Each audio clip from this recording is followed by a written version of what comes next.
Okay, hello my friends and welcome. Hope you're doing great. Just want to pump out the chat.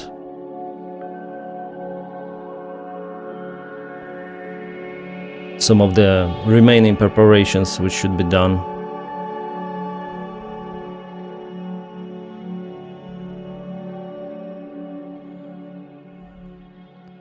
For us to see, for me to see all of the comments.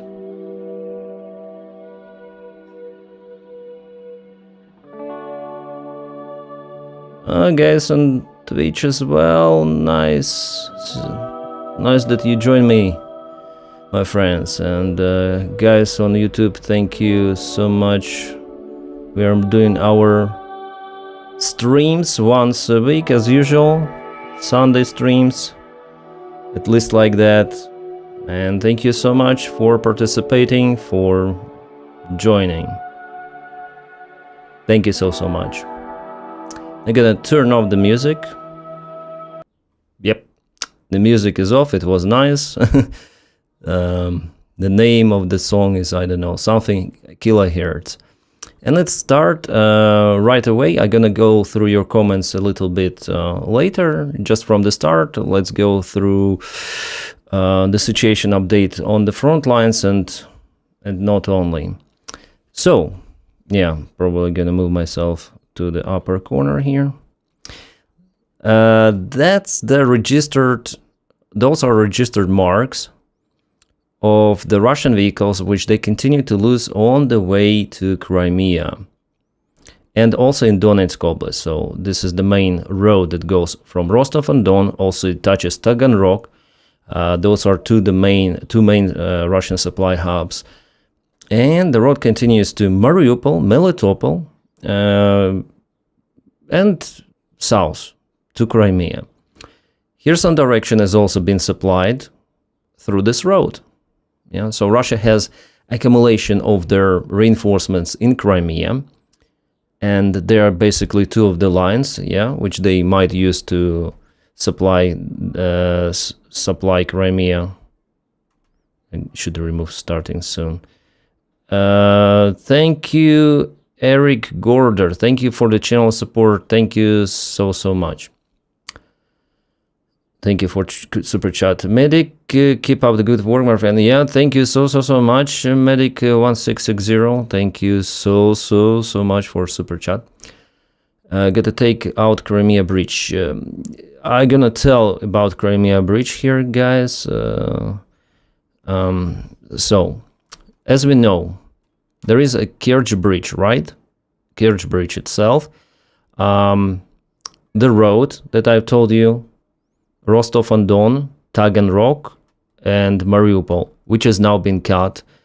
And there was a third connection that was cancelled by Ukraine. Ukraine already cancelled this connection. Those were ferries.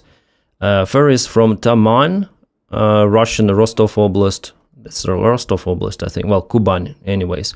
Taman, Kerch. There were several of the ferries. Also Ilich, I think. Ilich and Kerch, there were also ferries. And at the very beginning of this year, I think we saw the videos of the burning Russian ferries. And those ferries were very important. Because even though I didn't know about it, but Russians themselves, they wrote it today, their military channels, that they cannot send somehow those fuel tanks across the Kerch Bridge. They cannot use the Kerch Bridge, guys. Just simply, it's not possible for them. I don't know whether it's the internal restriction, because the first kaboom of the Kerch Bridge was because of the fuel that was stopped on the bridge, and that led to significant damage of it. Or maybe it was fixed, repaired improperly, and it cannot sustain this heavy load of the trains. So Russia was using most of all ferries. Those are railroad ferries capable to carry the carriages full of fuel and other supplies. Ukraine cancelled all of that. All of the ferries were hid, whether it was done in 2024 even, partially 2025, and at the very beginning of this year. So there is no connection here for the Russian fuel. Russia used this road on occupied territories, first of all, to provide fuel and other supplies for Crimea. Now that road is gone for regular supplies, Russian truck drivers, they refuse to go. They're saying about it openly. Russian companies who continue to operate, they say that not only trucks are being hit, but also reservoirs to store the fuel in Crimea. You know this Feodosia port is here. Here somewhere, yeah. So it was hit multiple of the times. The last strike happened just a couple of days ago. I think there are 2 of the oil tanks left, and both of them were empty. So there is no way of how Russia may store fuel. There is no way of how they may transport the fuel. And again, the big question, why don't they use the Kerch Bridge for the purpose? Like some of the Z channels, they're saying that the companies they don't want to mess up with the Kerch Bridge because it's very risky, there is no insurance, and no one may guarantee something. But come on, this is the importance of the government level, yeah, at the government level of the Russia itself. That's the military importance. Why don't they supply their fuel through this connection? I'm out of clue. And also it gives the response, probably, why Ukraine is not kabooming the bridge. Because even with the bridge, there is an oil and fuel crisis, yeah? Oil and fuel crisis in Crimea. Very strange. Yeah, the bridge is still functioning, but somehow Russia is not supplying fuel. Maybe some of the military materials, some other supplies, but fuel was going using trucks from Taganrog to Crimea and to occupied territories. And the problem is bigger. It's not just Crimea, it's about all south of the Russian-controlled areas. Why they're not making this connection working? Very, very strange, but that's the fact. They have crisis, they don't have oil and fuel. Ronald, thank you so much for your kind support of the channel. Thank you for super chat. Thank you so much. Now let's go to your comments, guys, just briefly. Okay. Everything right now is a fair game that the invaders of Ukraine use. Ukraine will win, yeah, I have no doubts about it. Finally, Ukraine will win. Not militarily, like it's not possible. Ukraine doesn't have army forces to deoccupy all of the territories just right now. But eventually, Russian regime collapses, and that is how Ukraine will win. That's how it may deoccupy the territories. Train line is only for civilian transport. They still have not fixed it. The ferries carry the heavy train cars. Probably, Evelyn, it looks like it. It looks like we don't have the real papers, like evidence, yeah, internal documents, why Russia is not using Kerch Bridge to transport heavy load fuel. But that's the fact. They're not capable to do it. So Crimea is basically staying without fuel, and the Russians themselves are warning, like, you can go to Crimea, yeah, on a car through the Kerch Bridge and have a nice kaboom vacation, because it's like a tradition for Russians to go to Crimea every summer, yeah, occupied territory or new territory, as they say. But they will not have enough fuel to come back. Yeah, so they either have to take fuel with them, canisters, or not to go there at all.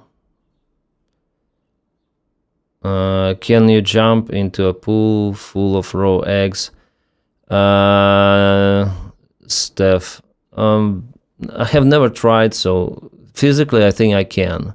But practically how to do it, I'm not sure whether I can accumulate that number of the eggs.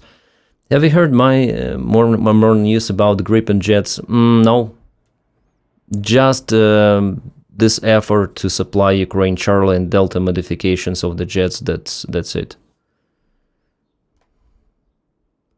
Greetings to Norway.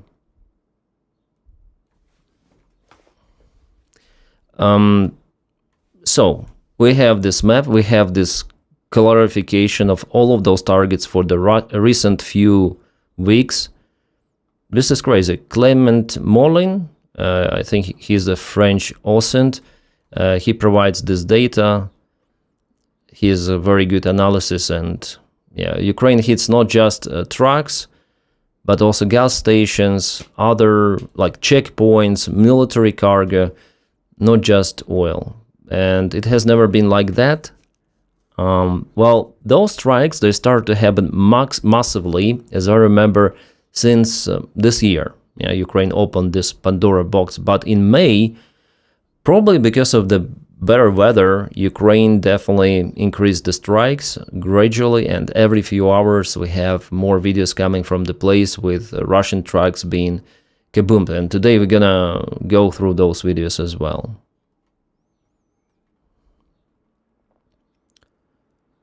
So here's the separate, some of the bombs, kabooms. Very good animated maps from Tochny Ukrainian project showing the evolution of the Ukrainian middle strikes against Russian occupied territories. Video include trucks, count ammunition depots, storages, bases, and overall strikes. And here are like the compilation of the photos from those strikes recently occurred mainly on the roads in Donetsk Oblast and Zaporizhia Kherson, on the way to Crimea, let's say. And here's the article, why are Ukrainian strikes in occupied territories war in Russia. This May 2026, Ukrainian army has struck hundreds of trucks with more than 200 visible in videos and just under 80 geolocated.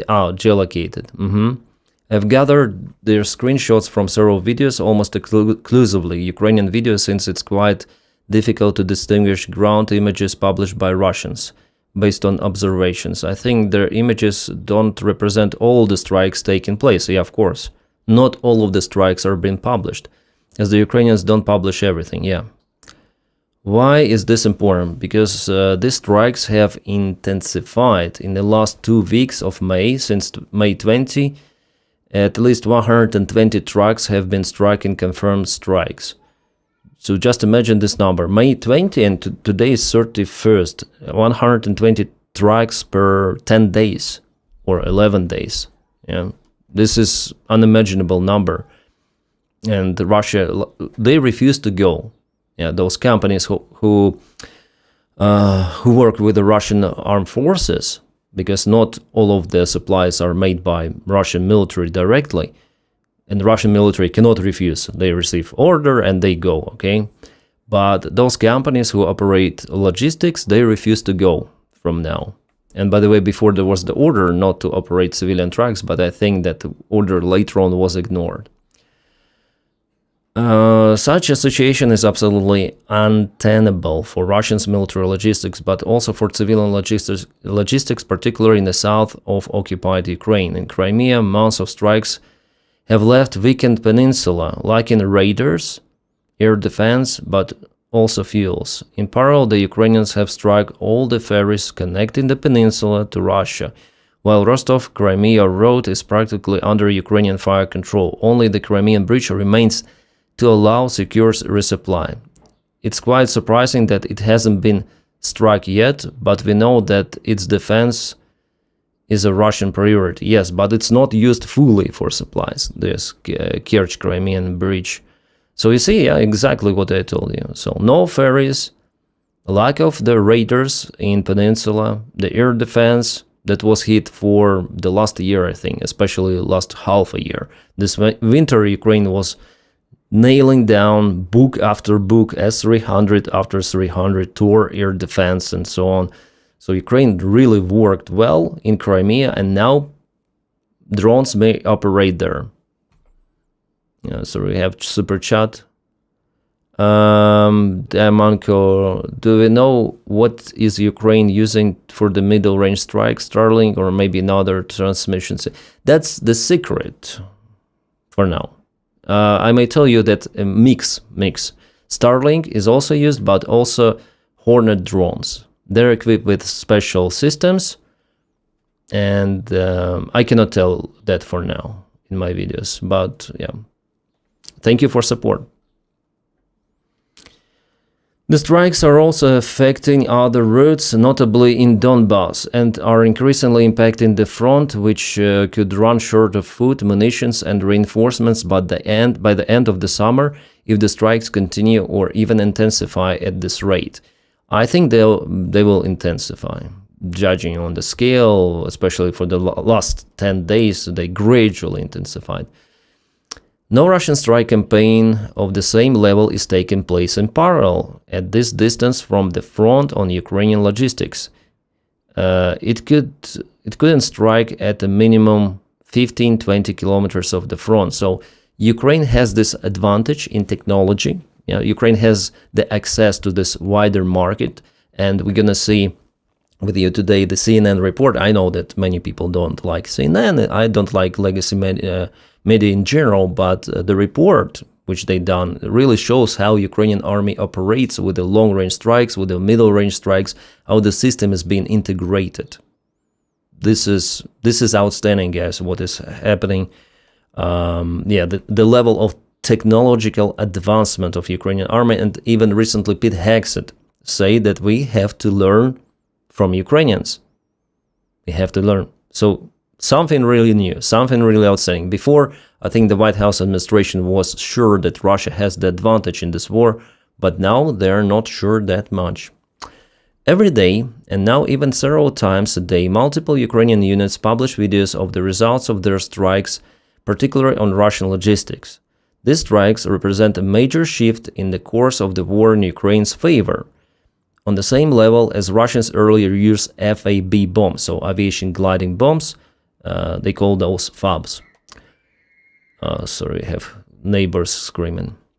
It's hard to see how Moscow can react quickly without having to slow down its ongoing offensive, which requires significant logistics, which is already facing difficulties. So that's the main issue for Russia, to supply the same way of how they had attacked, I would say, the last year.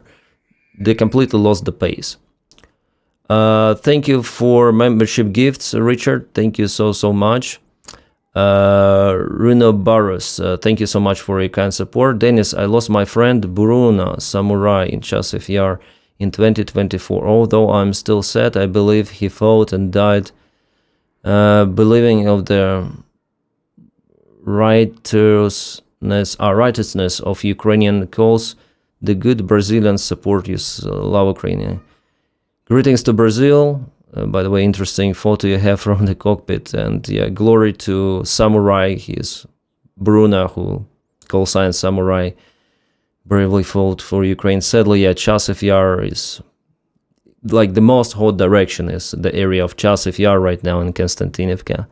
There Russia still has the short supply shoulder. For Ukraine, it's more difficult to cut those supplies in that region. That's why Ukraine, I wouldn't say that it has the advantage in Donetsk Oblast.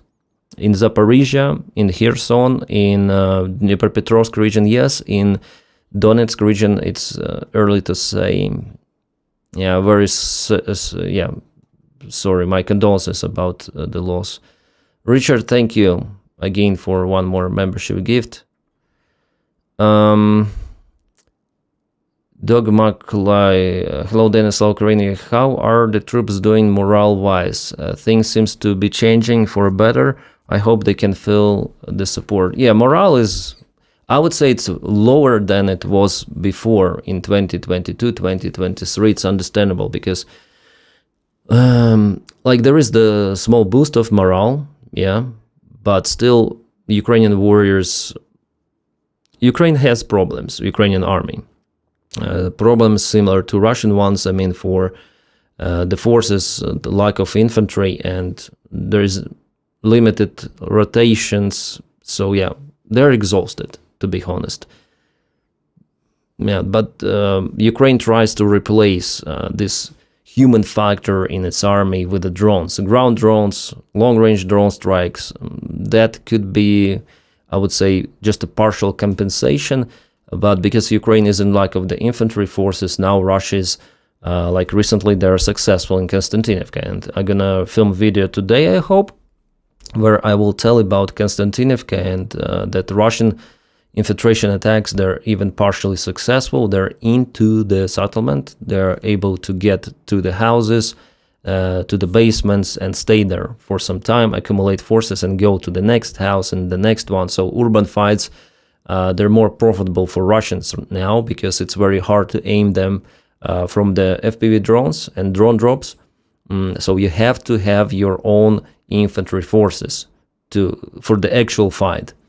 And in 2023, it was possible in Bakhmut, with, again, heavy losses, but those infantry-on-infantry fights were possible. But I guess it was also a Ukrainian mistake that our guys defended Bakhmut for a very long time because the losses were crazy. So maybe it was better to withdraw the forces for Chasiv Yar to build new defense lines than to grind down Wagner army. But Ukraine at the same time created some sort of the near revolution in Russia, with Prigozhin. Then he also had crazy losses, and he was almost successful in destroying Russia, but finally he turned back, which is not that great from what we see.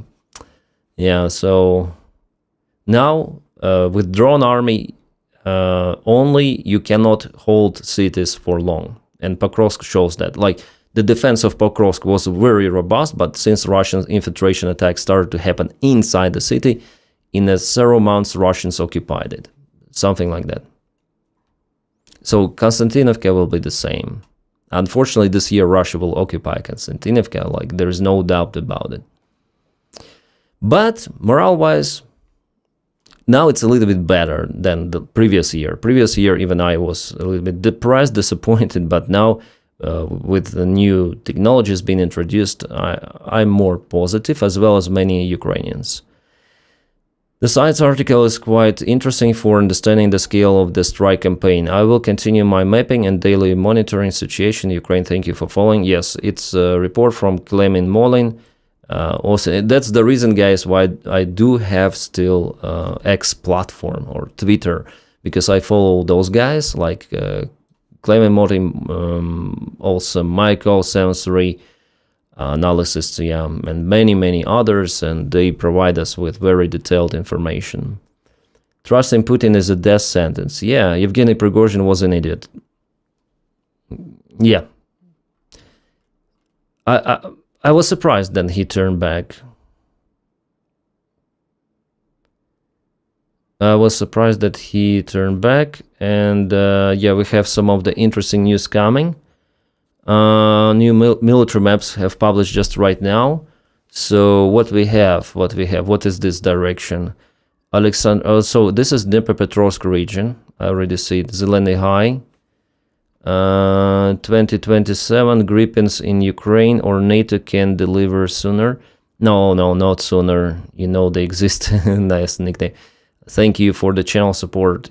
I think they will not deliver it sooner. I think not. And remember what happened with F-16s, how long this program is ongoing, and still, for example, Belgium hasn't yet delivered. So full what they promised. So we have this map. Andriivka, Klistova, Velika Mikhailovka. I will try to get you familiar. Like, let's go to the map that we have here. Just gonna show you on a deep state for you to understand where the thing is happening.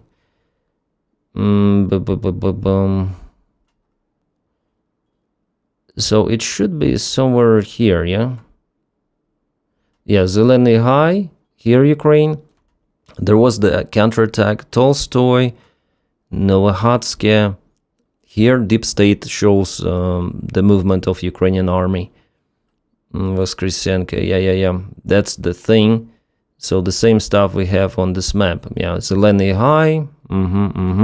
So we have the comment about it. Ukraine has deployed maybe several of the troops, and Russians also send new troops. I see those two marked, like 29th Army and 19th Guard Tank Division, but Guard Tank Division is not operating with tanks. It's very very rare than even to see some of the tanks on the front lines.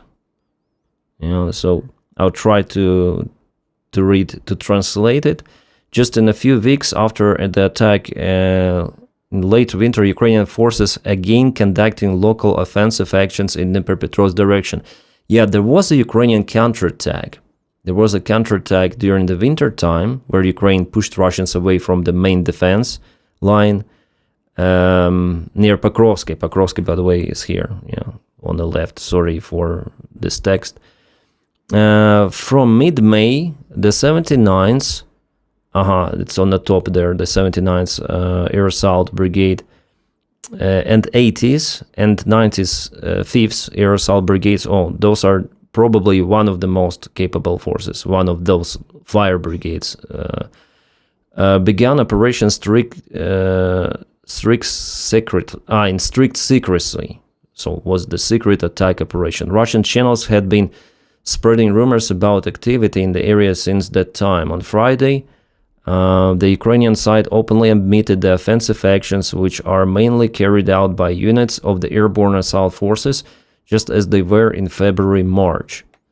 Unit Observer, that's the other analyst on X, very capable, very, gives the truthful information, so confirmed information. So Unit Observer reports that the area of activity of our forces is about 20 kilometers wide from the village of Zeleny High. You may see it on the map with the square right in the center where those arrows are going. Zeleny High in the north to Vorony in the south. Furthermore, the analysis explained why the southern eastern sector could become a vulnerability for the Russian Vostok group. To begin with, the offensive success of the Vostok group during 2025, and the last year Russia was really successful here, and the beginning of 2026, Russian forces significantly strengthened the areas of responsibility of the General Army, in particular of their General Army, let's say. Okay, I try to translate. At the same time, Ukrainian counterattack carried out by 82nd, 95th Brigades with the support of 92nd Brigade units of the Skala Regiment pushed Russian forces. Now Ukrainian forces have shifted the pressure north, involving 2 additional brigades. So those 2 brigades, basically those 2 arrows, the goal of to exploit the weak points of the 29th Army in the area between Sichneva and Ivankivka. So the same direction. Moreover, the sector between Andriivka, Klitsova and Ivanovka is the junction between Vostok and the center groups. This is the vulnerable point. Where the 9th Guard Tank Division has been unsuccessfully trying to capture Ivanovka, Novopavlovka. So Ukraine, basically, with this new attack, Ukraine goes between the areas of responsibility of the Russian army. 29th Army and 19th Tank Division. And 19th Tank Division tried to counteroffense on the Ukrainian counteroffense, but it didn't work. So we have this new kind of the development of the situation in Dnipropetrovsk Oblast. Sorry, super chat.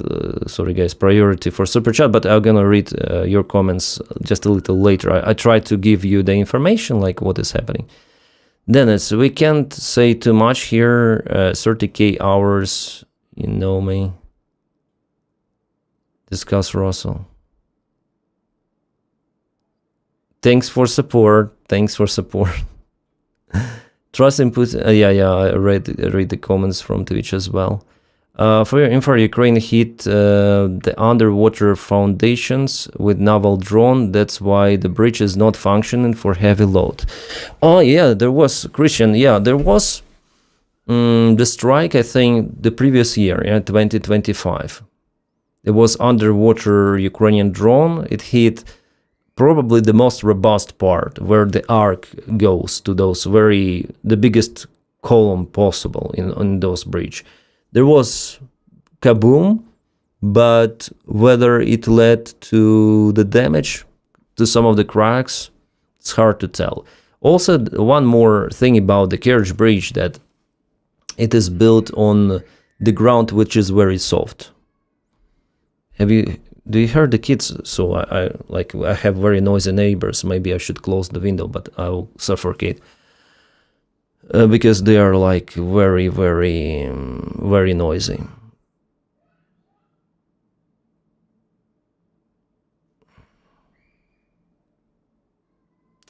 Is the bridge very strong?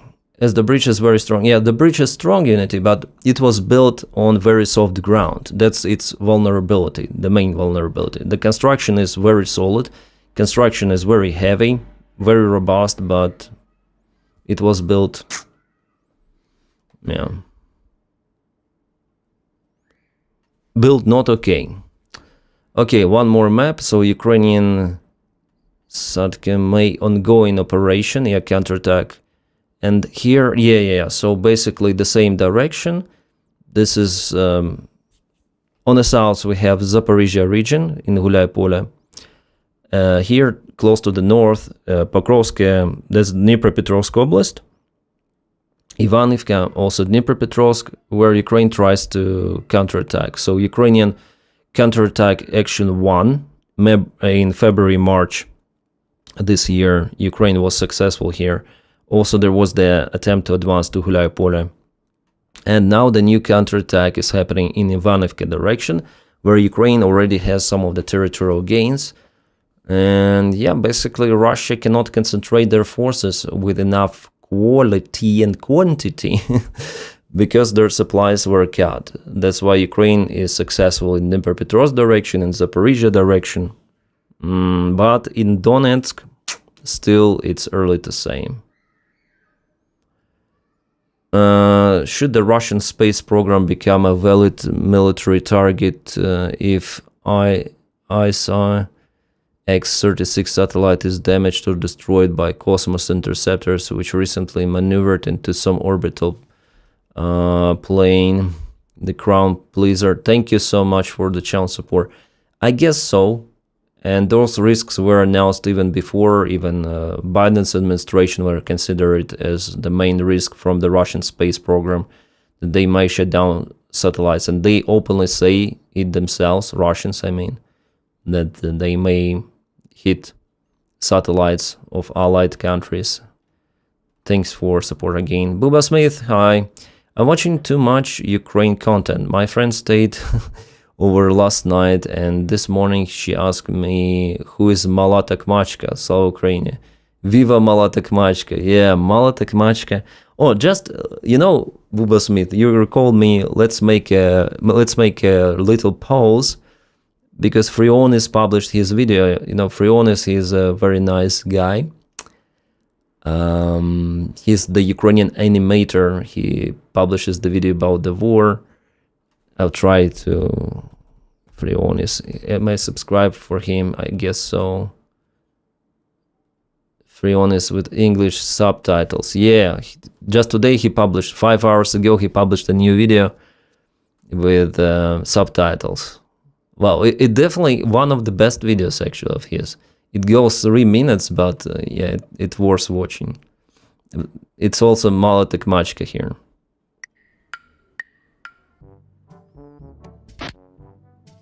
Мною было принято решение о проведении специальной военной операции. Yeah, I have made a decision to launch a special military operation. По дебили.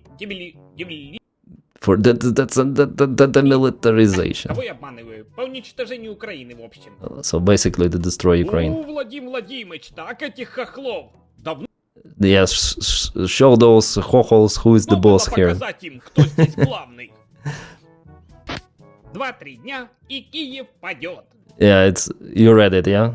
2-3 days and Kiev will fall. Oh, sorry, I skipped not to the wrong side. I'm ruining it. 2-3 дня, и Киев падет. Недолго осталось. Not much longer. Только бровь поднимем, и Украина поймет все.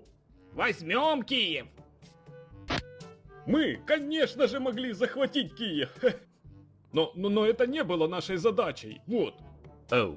Поэтому после нашего успешного жеста доброй воли из-под Киева Мы принялись за более важную стратегическую цель. Малую такмачку. Малая такмачка. Malaya Takmachka. So they fucked in Kiev. And go to Malaya Takmachka. Where is Malaya Takmachka?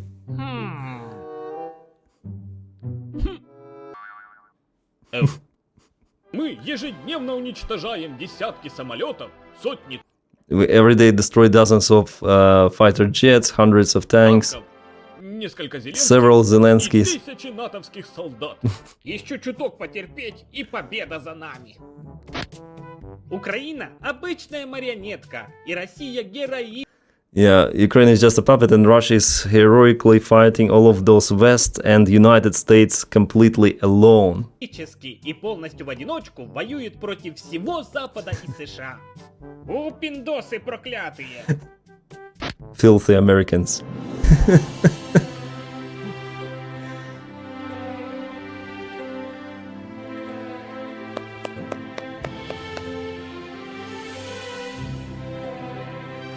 У, пиндосы! Любимые. Definitely, it's like that. That's the Russian propaganda. Whatever they feed to you, to them, not to you. Well, they try to you too by spreading propaganda to the Western countries. But yeah, before it was all America, but now with Trump, no. Россия давно бы победила Украину, но мы слишком гуманны и бережливы. Yeah, we are simply too humane and care too much about civilian lives. That's the narrative which they spread, like they flatline absolutely everything. But that is what also pro-Russian speakers in the West are saying, that why Russia is propelling that slow, because they take care about locals. They don't want to hurt them. Ее мирное население. Да, это так. И пока мы героически освобождаем города Украины от нацистов, украинские террористы подло атакуют наши невинные НПЗ в трусиках. Чёртовы террористы! А я спустил все ваши деньги, репутацию. I spent all of your money, reputation, and Russia's future on the war against Ukraine. А еще And also, I hit some garages with the Oreshnik missile. ударил орешником по гаражах. О, великий!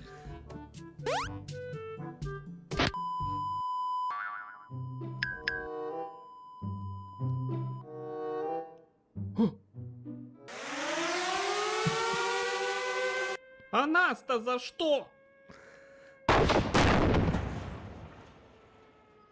Пусть кончается война, так ведь будет лучше. Some of the videos. Yeah, that's it. Stereotypes. Kuf. Yeah, it's stereotype, but at the same time, it's not. Some people are laughing, like they're presented like those SSSR Vatnik freaks, like here, yeah, SSSR pants or something like that. But I'll try to show you the video which I saw today from Crimea and how they develop. There was the iconic arc with the columns in Alushta, I guess. And they put a new one, and it's called SSSR. Like the name was changed from "Welcome to Alushta" to, I think, "Every citizen of USSR deserves a vacation." Yeah, something like that. Well, I saw it today, but for me now it's hard to find it. I follow many of the Telegram channels, and sometimes I just forget in what channel I got this information. Bleh. Yeah, sadly, I will not find it today. But anyways.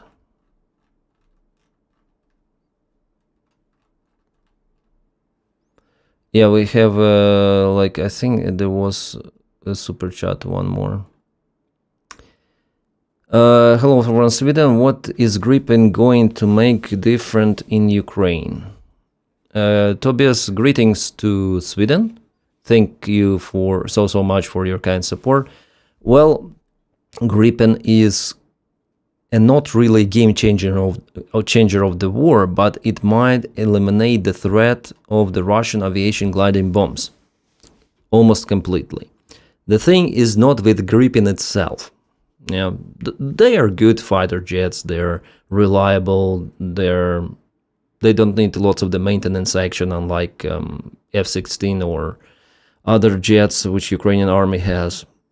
They're more easy, let's say, and logistics shoulder is also very short for Sweden compared to some of the other fighter jets. Once again, the thing goes with Meteor, air-to-air missile that may fly for 200 kilometers and reach all of those Russian fighter bombers like Sukhoi Su-34 or fighters like Sukhoi Su-35. So it eliminates the threat of Russia being able to drop those aviation gliding bombs, and that is how they succeed in Konstantinivka partial or Pokrovsk. What they do is they drop aviation gliding bombs on Ukrainian positions.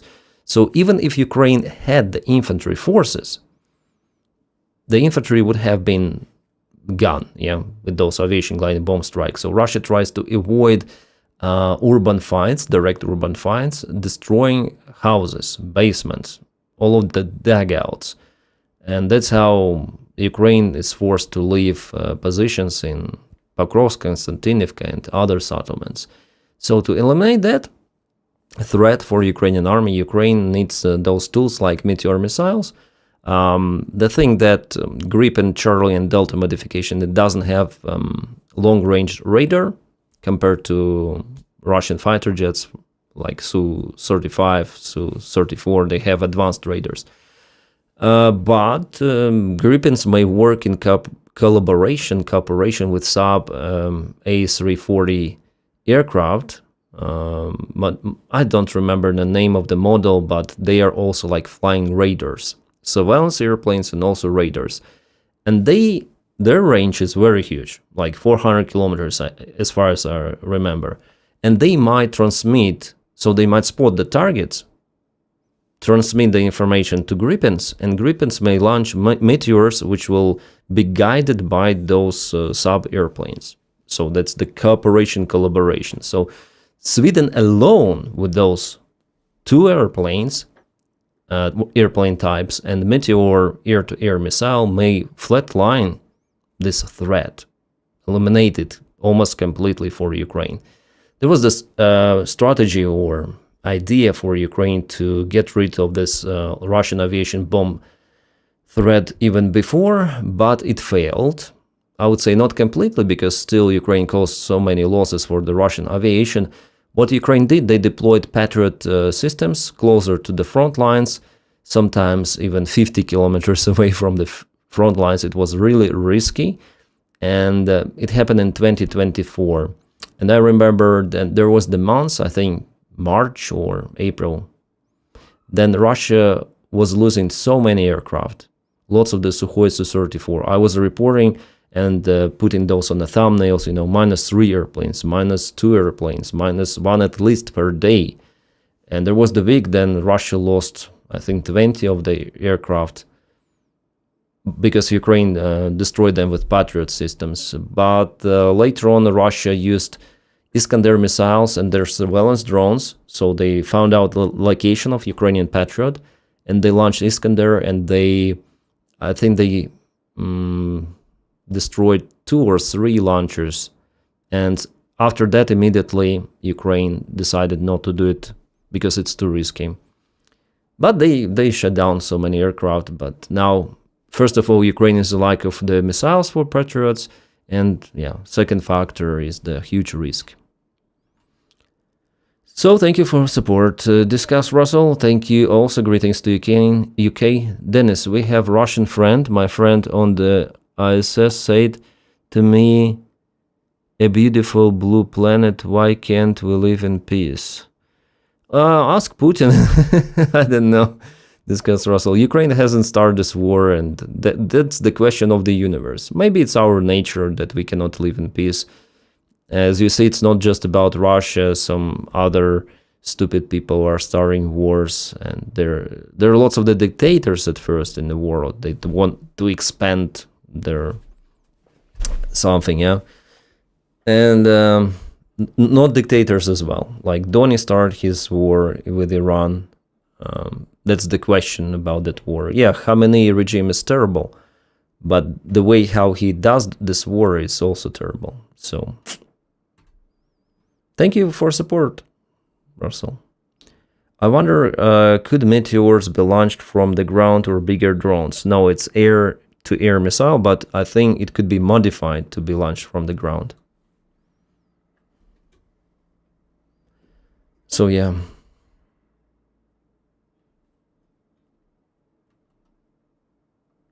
We have the information about Crimea. Yeah, the main topic is Crimea for the stream, but anyways. Dear residents of Sevastopol, Sevastopol is my home city. I wasn't living there.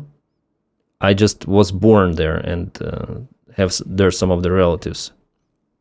Visited it every summer. So it's not like my very close city, but I was born there. So it's my hometown, you may call it. Sevastopol.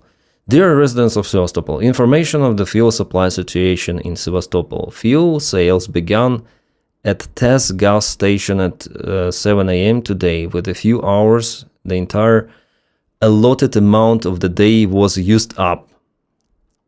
Therefore, today in Sevastopol, sales of this the mark of the fuel AI fuel. They're using AI fuel. Well, actually, IE. So that's the name of the gasoline.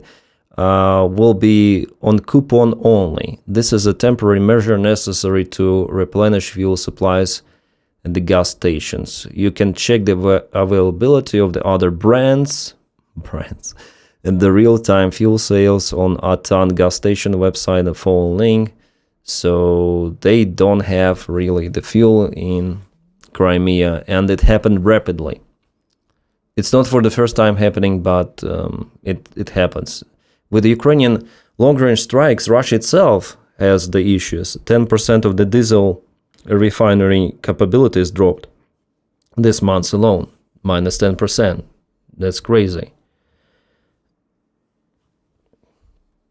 So Crimea is basically cut from the fuel supplies, which is awesome. Hi, and thank for everything you did. In your opinion, what game changer weapon or otherwise could help Ukrainian heroes win this war? Yeah, Viva France. Logic.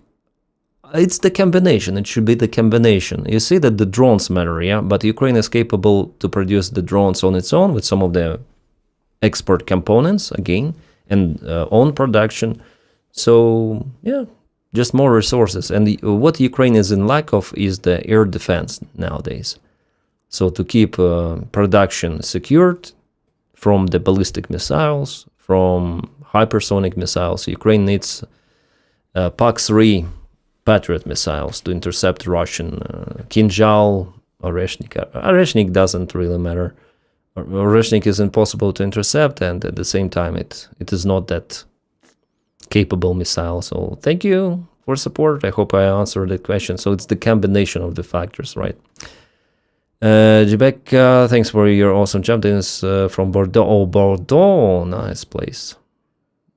I was close to Bordeaux the last year. I went to La Rochelle. I think it's not that far away from Bordeaux. Maybe 150 kilometers, something like that.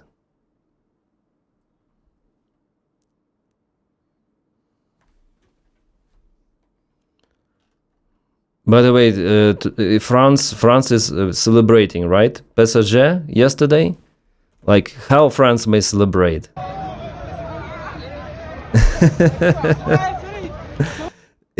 Is it near the Eiffel Tower? Yeah, it's in Paris, you see.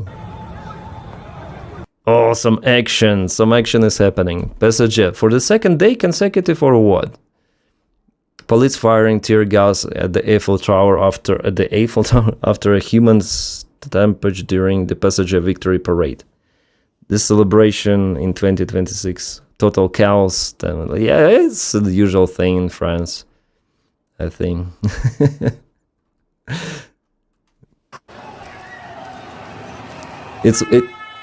It was yesterday, yeah.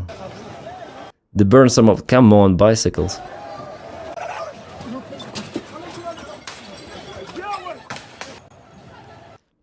If passenger wins, the reaction is like that. If passenger somehow loses, the reaction could it be even worse? I think so. I'm not a great football fan, but yeah, the game was interesting. Even though it was kind of lazy. I saw some of the moments in general, but yeah, penalty, and yeah, Arsenal is just underperformed in penalties, so kind of the interesting, just some photo of some of the, I don't know who they are. A-34 Lisitsa UAV, which acts as a carrier interceptor drones to counter enemy Gerbera and Giran. That's something new, I would say. I don't know who those guys are, but on the background there is, I guess it is a Ukrainian aircraft or Swift or aircraft. It's hard to tell from this. I think it's aircraft after all. It carries several of the drones, at least 3 on each wing. Drone interceptors. Yeah, 3 on each wing, and they might fly and intercept Russian Gerbera, Russian Shahids. A Ukrainian Antonov 28 is used massively. It's only one airplane flying, but it is flying constantly to intercept those Russian Shahid drones, and yeah, it was great. I know the pilot personally, Timur. Well, he's not my friend, he's my mate. And I was surprised that the video was filmed about their operation recently. And I even shared it on my channel. I'll try to find it out where it is. Yeah, let's watch it, because I wanted to tell about it. When you're in the air, you are on the front line, even if you're flying above your homeland. You know, you have all kind of dangers. I also know the gunner. I know the gunner even closer. Yeah, I will not tell his name. Well, Timur they told, but I don't remember if they tell the name of the gunner. But yeah, I used to go for off-road motorcycling course, and he was my instructor. And he's also, well, like, he has his small off-road team. He has moto evac. His father works on moto evac and delivering something, and he was my, like, I used to work with him on moto evac. Yeah, I needed to transport some of the motorcycles, and I usually called him. But before the war, I was aerobatic pilot. This is Timur. He's the pilot. He has his own extra plane or had. I don't know. Maybe he sold it before the war. And he also this enduro guy, so motocross guy, the same as the other mate. And they are together now in the same airplane flying. One is the gunner, the other is the pilot. Now we're trying using our skills to do the air defense. Ukrainian stunt pilot who shoots down Russian drones.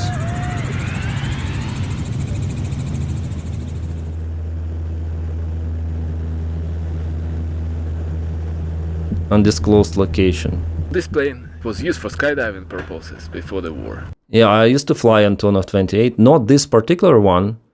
Ukraine, I think, has 2 or 3 of them. One was bombed, by the way, in Gostomel. The other one survived, and now it's flying. There was the program of Antonov Airlines. They tried to hire cadets, and I was selected as one of the cadets. And we started the program. during skydiving, we approved like extra flights with Antonov, and I started flying. And after 20 hours, I gained on the aircraft to get my commercial pilot license. The program was canceled because basically the guy who was responsible for the program, he was dismissed from his position, and they decided they don't need a new pilot, so they cancel it. But at least I tried. Yeah, I tried Antonov 28, and what is good about this aircraft that it is very freaking powerful. Like, each engine is 1000 horsepower, and the weight, as I remember, it is 3.5 tons. For this small aircraft, relatively small, this is very, very powerful. Turboprop engines, they're made as the engines from the engines of Mi-8 helicopters, so they're very powerful. Yeah, TVD 10B, so TVD 10B, and I even have my work, like how to call it, a year job that you need to do describing the construction and presenting some new possible innovations in my National Aviation University. So my yearly work was to improve that engine, let's say, and I did it during my bachelor degree. So yeah, the construction, some of the updates could be done, yeah, usual student work. Now it's equipped to neutralize Shahed drones and other kind of unmanned targets. You see, they also drop those small interceptor drones. So the one we see on the small plane, they're also equipped with that. The good thing that Antonov 28 is bigger airplane, so the drone operator may sit inside, and you may have some of the extra equipment maybe to intercept Russian Shaheds.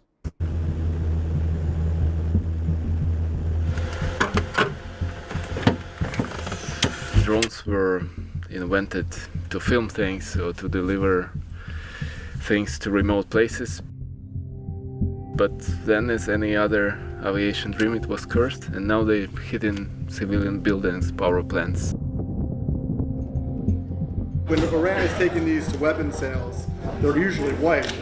The Russians painted them black, and they're designed to disappear into the night sky, to be somewhat stealthy. It's a historical moment. We still have some honeymoon, but we already seen air-to-air missiles on Shahed drones, manpads, which is pretty dangerous. There was no successful launch yet, but if you don't have enough power or enough maneuverability or enough anticipation what's happening, then you're in a bad situation. We go into the area of the drones, and then we identify it with thermal camera, come closer, engage. So it's turning from... So yeah, it's my other mate. He is now a tail gunner. Oh shit. Ah yeah, they put the name, Sergei Gusak, yeah, Sergei. They put the name here.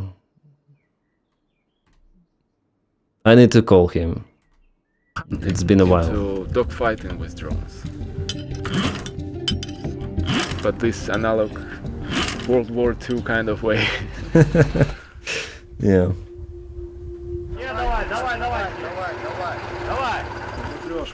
Most of us, we didn't have to surf actually, due to the amount of kids or other reasons. Yeah, Timur has 5 kids. And Sergei, I think he can surf, but maybe he has some... yeah, he told me he has some trauma. But I'm not sure whether he can go to infantry. Yeah, he obtained like some of the trauma during his cross enduro career, yeah, motocross career. Part of the team are retired people, like our commander, he's 65 turning 66. Valery Slipkань, yeah. I know this guy as well. The aviation world is so small there, and motorcycle world as well, and they're sometimes interconnected.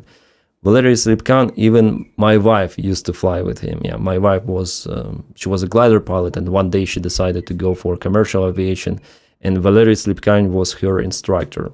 But later on, the aircraft crashed, so she had to skip.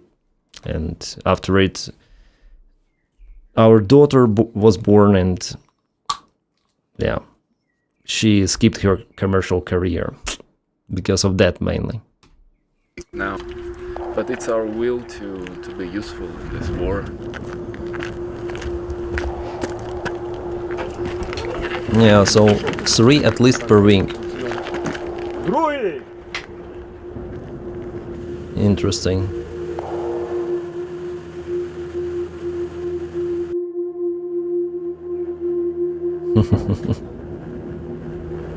I don't know, the drone operator?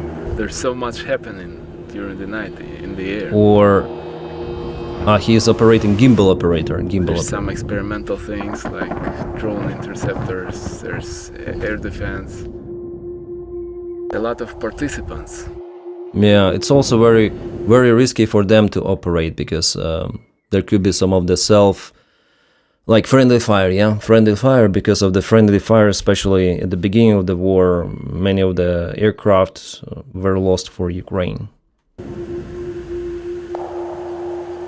The main purpose of doing this job is to save as much lives as possible. It's kind of anti-violence thing. It's a man against the machines.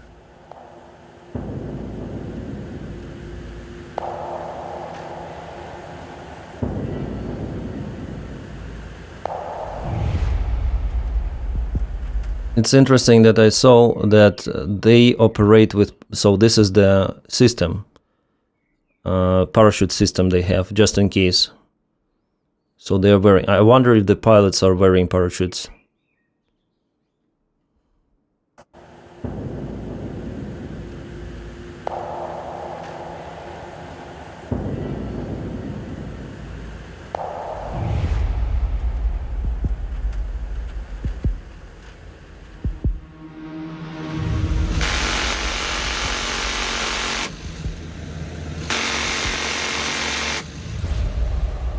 When I fly close to the target, I can't engage because there's houses or infrastructure underneath.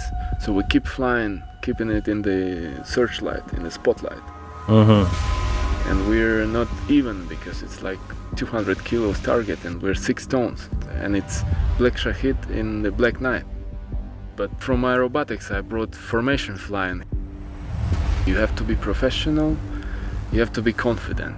Practice a lot, anticipate a lot, and trust completely each other. There's no other way. So these skills helps enormously. And with this aircraft we can stay in the air up to 4.5 hours. It's my devotion not just to my country, but to aviation. That's the truth.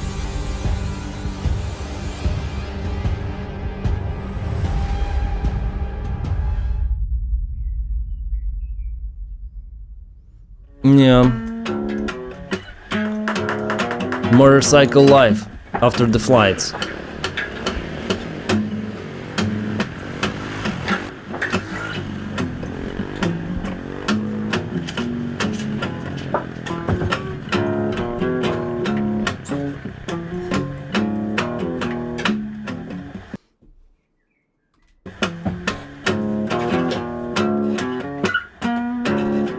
So yeah, it's very interesting to see your mates whom you knew before doing the stuff.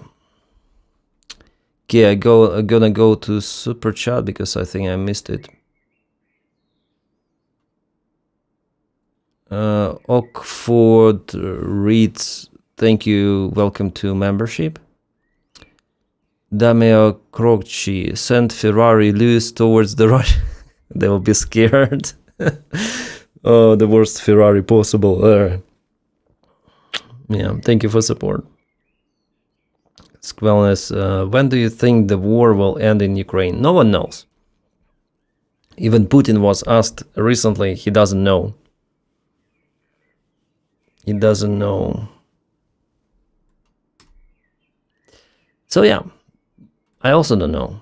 My forecast that it might go for a very long time, unfortunately. I don't see the political will for Russia to stop, but maybe they could be physically stopped. Yeah. I think so.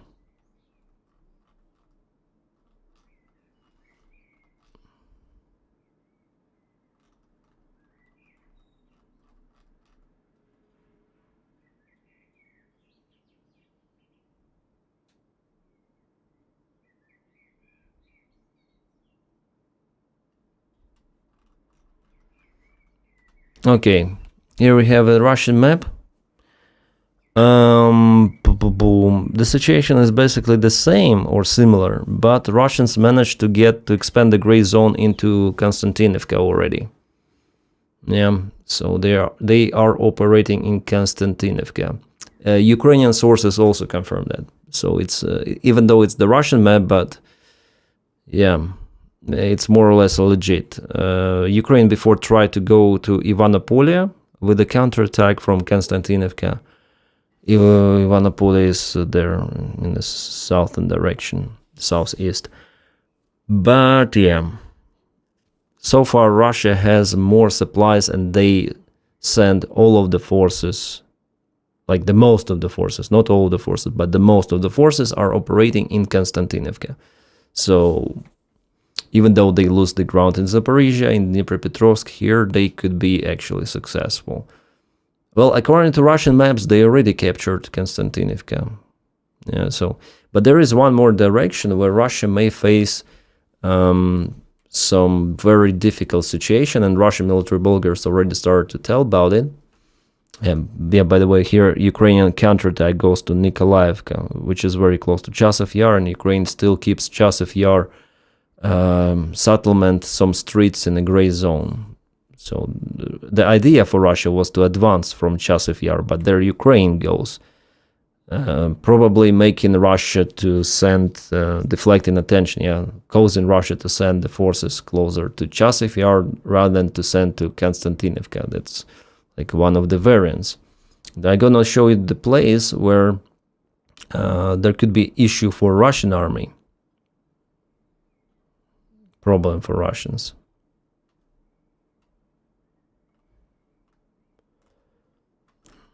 So it is Liman direction. Liman, interesting. And here Ukraine still attacks or counterattacks in Yampel. So Liman direction, I thought that Liman could be taken by Russians faster actually than Konstantinovka, because the main supplies were cut across the river here, Syrsky Donets River. Those bridges were cut for Ukrainian army several months ago, and Russia basically cuts the logistics for themselves by destroying those bridges. But that is how they cut Ukrainian logistics, at least partially. So Ukraine has this tiny road here, which is within the range of the Russian drones, and one more road also in Dibrovo, which is also within the range of the Russian drones. And the Ukraine wants now to expand its territorial gains, advancing towards Yampel. And so Russians are starting to tell that the situation for the Russian entire group in this southern region of Liman could be really catastrophic, because Ukraine started the counteroffensive in this northern, near Zarychne, and increased its pressure in Yampel, so the group of the Russian forces could be trapped in this forest. Yeah, so, and by doing so, Ukraine basically expands the variant for supplies from Ozerne, so it may send more reinforcements to Liman, and also Russians could be trapped, and there will be no way for them to advance to Liman any longer. So I'm just telling what they're telling on their channels right now. So, they're panicking, they start to panic about the Liman direction. For me, it was some sort of the surprise. It's true that not all Americans are stupid, but the sad truth that those who are stupid are in charge. Yeah, for now I would agree with that, Paul. I would agree. Discuss Russell. Wow, your wife is a glider pilot, Badges 0C Diamond, etc. I got 38,000 in New Zealand diamond height. Yeah, she used to be a glider pilot. Now she's not flying any longer. She tried actually a couple of years ago in France, but yeah, now she said she has a different activity. She's a hiker now.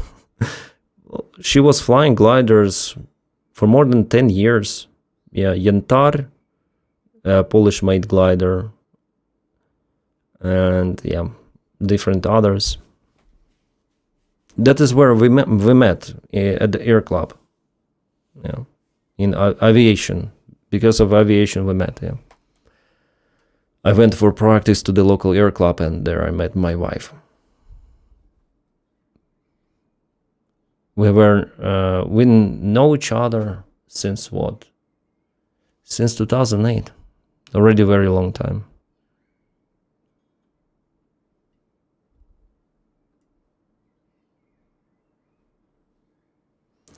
Is it true that Zelensky doesn't have much support from Ukrainians as he had the beginning of the war? Yes.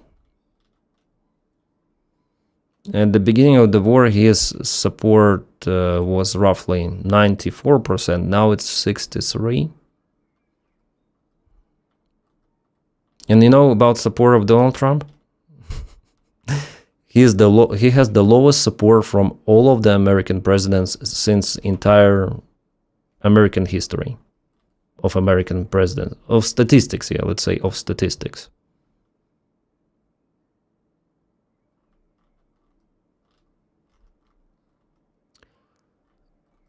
The last night there were also the strikes on Saratov refinery. There's the situation there, new volcano erupted. Today I'm gonna film one more video telling you the story. Well, not just this object was hit, but many more. Pararik, thank you for joining membership. Keep go your. Thank you, Pararik. Thank you so much. Thank you for watching my. Thank you for your kind support. Yeah. I'm surprised he's doing that well. Who is? If Ukraine got ballistic missiles, they would be changed the war, right? Not really, but capabilities would increase. Like, guys, no weaponry is like this Wunderwaffe, yeah, that would change the outcome of the war. It's the combination. One this thing, one other thing. There is no drone that is changing the war either. Like the drone army is changing the war, yeah, a little bit. Multiple, the drones and general technology. But not the specific type of some weaponry. It's not possible for some advanced drone to win the war. Oh, we have some of the new. What this video is about. Okay, let me read. Ukraine's 413th Unmanned System Forces Regiment raid struck the key Russian warehouses and supply points in Donetsk region. The targets near Buchas, Novoselivka, Dokuchayevsk, and so occupied territories, right? Yeah, I'll switch off the... Okay, this is the ammunition warehouse of the 29th Army, Russian Federation. The video quality is not that great, but anyways.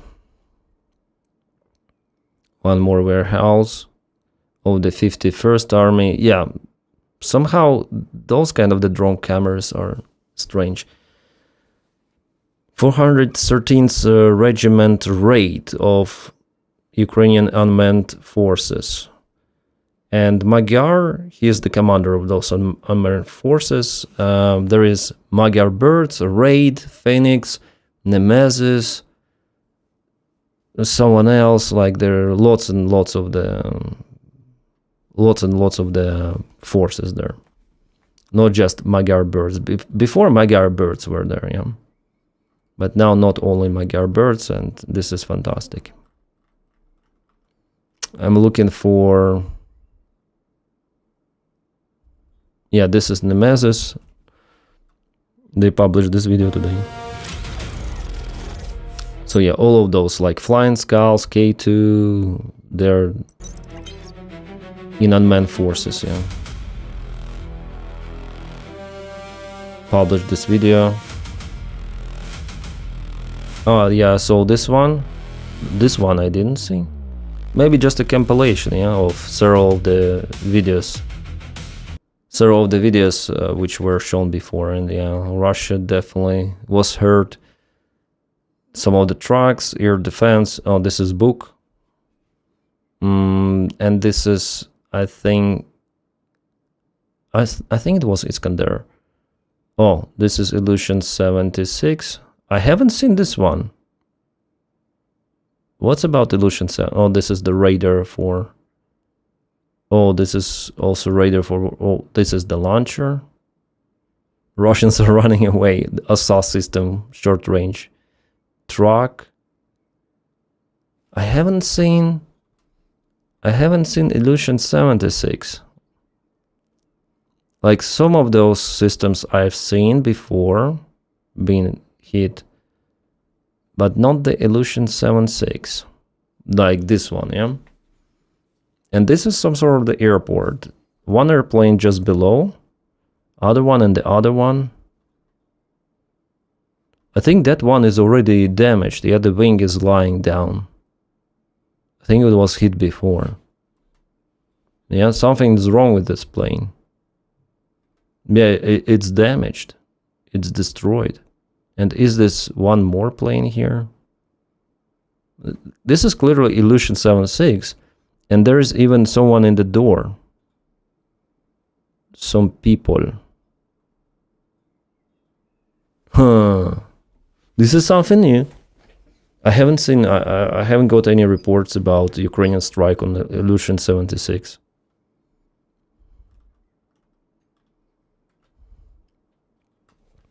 Third Army Corps, it's my opinion, the Third Army Corps is the best of all the Ukrainian, I mean the capabilities. I think this one is definitely, they're also the power of those fire brigades, but they're really good. Paramilitary, have you flown any illusions? Only as a passenger.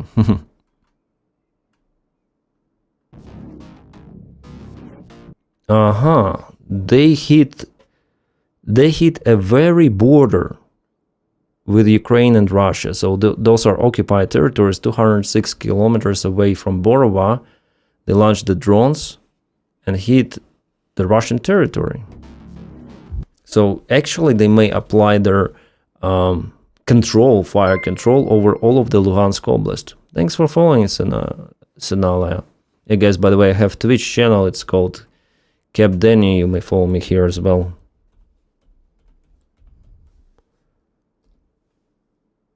Just search on Twitch, Cap Denny, it's me there.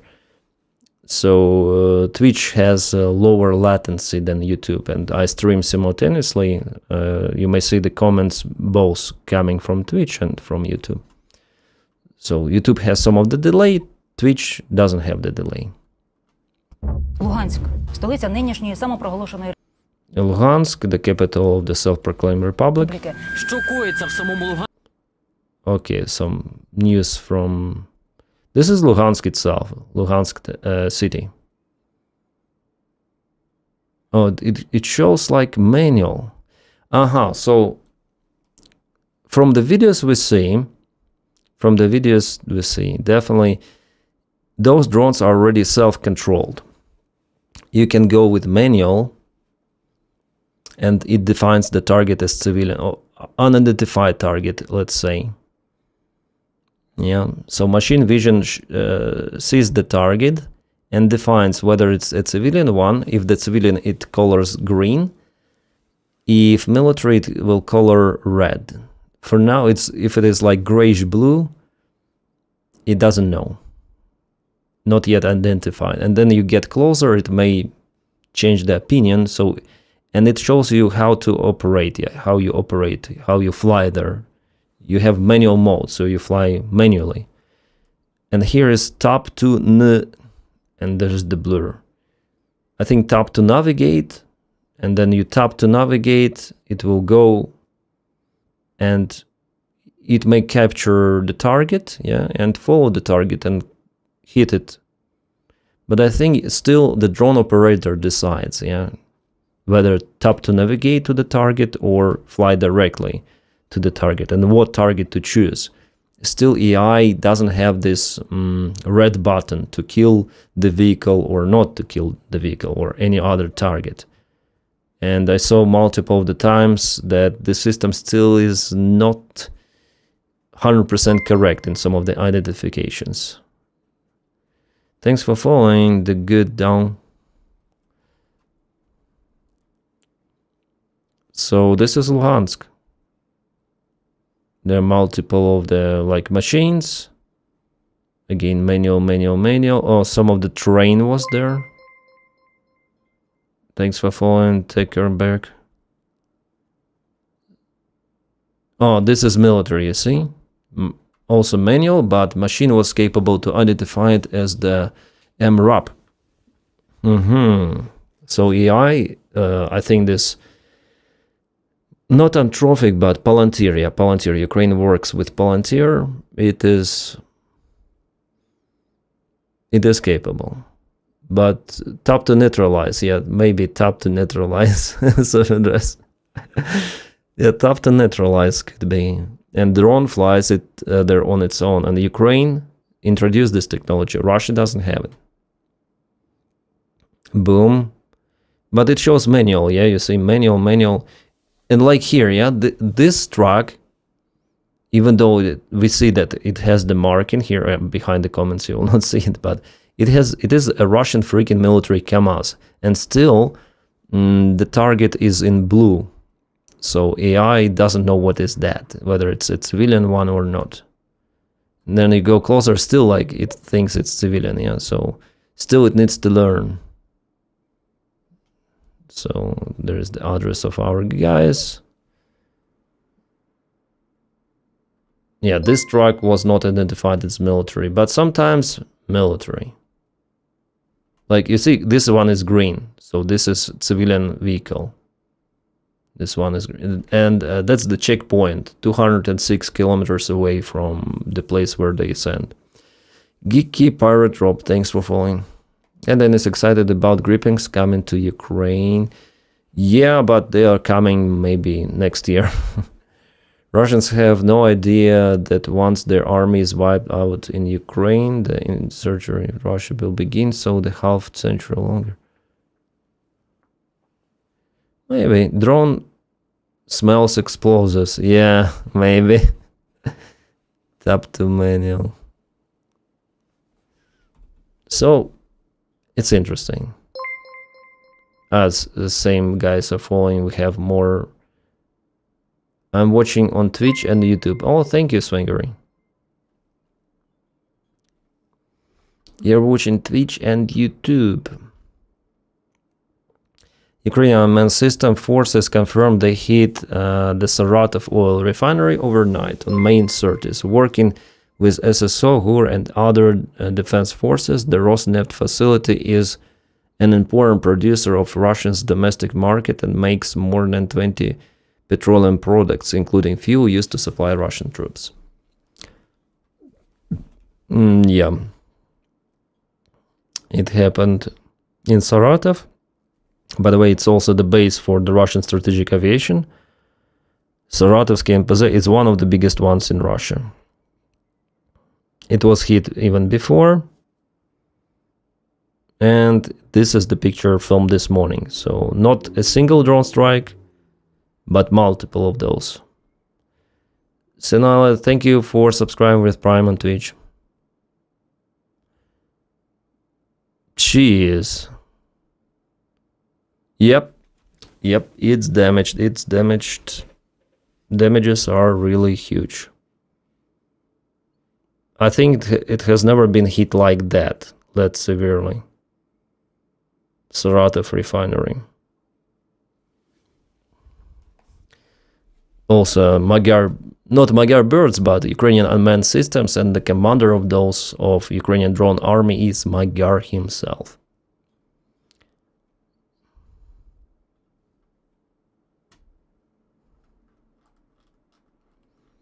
I'll try to show you where it is. So this is the Google image, Ukraine, Kiev, and Ulyanovsk, where is Saratov, Kazan, Samara. Oh yeah, here is Saratov. Russian angles. This is the airfield with the strategic bombers, and you see those wheels on Tupolev 95, Tupolev 160. Well, Russia now tries to remove those airplanes, so there are just few left, you see. Even on the Google image we see that not many left. Thanks for following somehow. And here, in this same Saratov thing, there is the huge refinery. So Saratov, I think refinery, yeah, this is it. Yeah, you see how big this field really is. It's really huge refinery. It's like the district of the city. So lots of the storages and refinery units. There is not a single unit, but 1, 2, 3, 4, 5, 6 at least, yeah. So this is the infrastructure refinery facility, one of the biggest ones in Russia. And yeah, it was damaged already. Or are they building new tanks? Is it construction work in progress? I think this is construction. This is not the damage.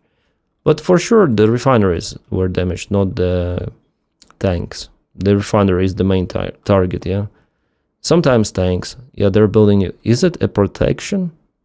Is it a drone protection like this? Or is it a construction? I think it's after, yeah, it's a drone protection. They use some sort of the drone protection there. You see? It's interesting. It's the first time I see this stuff. Just discovered. Some of the meshes around the tanks, but Ukrainian drones, they usually penetrate even that. Because they go with the blast, they carry like 60 kilograms at least of the payload. Shrapnel, it hits something. And on the video that we saw before, those tanks were on fire.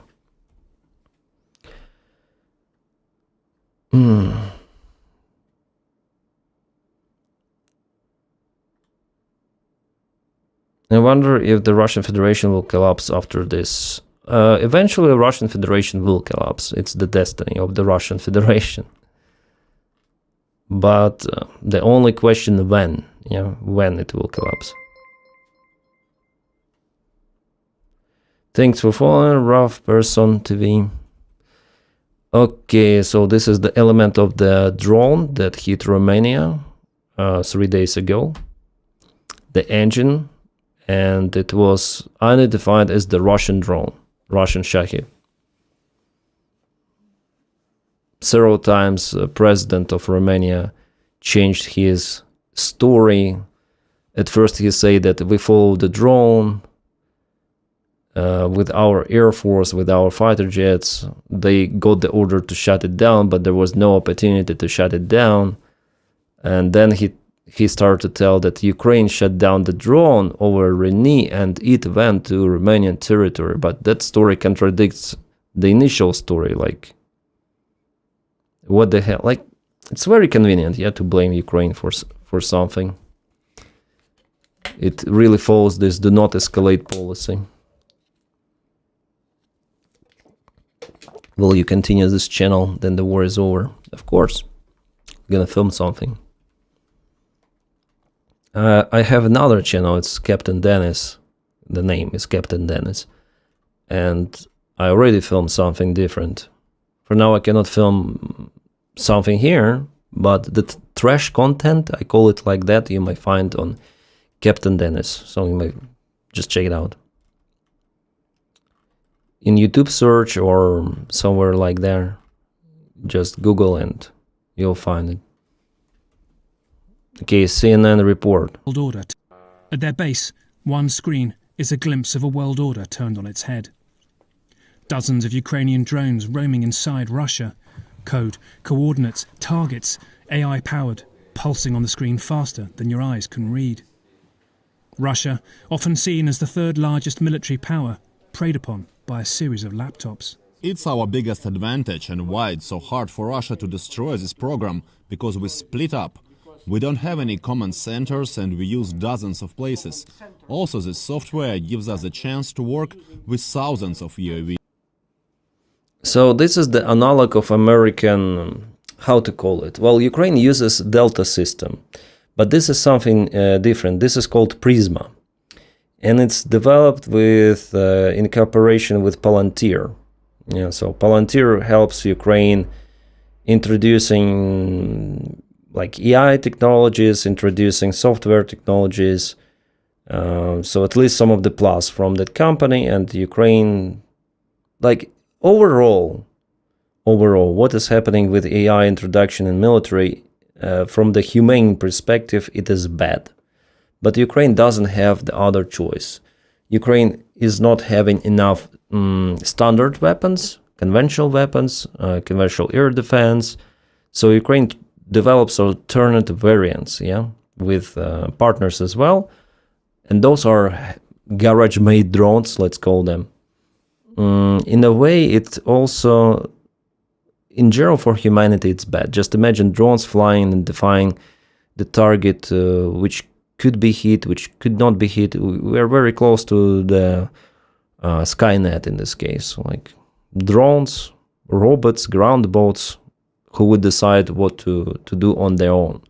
Yeah, but Ukraine doesn't have the other variant. Also, with the spider web operation, Ukraine didn't have the other choice. But again, it's the example of how those drones could be used. So Ukraine performed this operation, outstanding one, but someone else having not that advanced technology, really. Yeah, you don't need super duper technology for producing FPV drones. You just need FPV drones, some of the components which you can buy at grocery store. The only thing which you need is like coordination, communication, coordination, maybe partially AI, but spider web was not was done without AI. So those drones were manually controlled. You need system, communication. But now you can buy Starlink, you can buy drones, drone components, construct what you have. Just need the access to TNT, that's it. And you may plan something. Not you, but some people may plan. Not necessarily good people. And it's bad. It also, like, the outcome of the Budapest Memorandum, yeah? So no real protection of Ukraine because Russia attacked Ukraine with standard conventional weapons. So Ukraine develops its own conventional weapons, which could be used behind the front lines. And some of the sabotage operations that damage the other previously very robust systems, nuclear weapons. So it's AI, drone technologies, it's the modern day nuclear weapons. Yeah. So you can threaten everyone with that. You never know whether a spider web operation could be performed in Washington, D.C. or Moscow. It could happen everywhere, anytime, using some of the commercial transport, and drivers, they wouldn't even know what they carry, as it happened with the spider web. By the way, recently the court already published official sentence for the drivers. Yeah, sentence is called. Sentence for, I think, 20-25 years.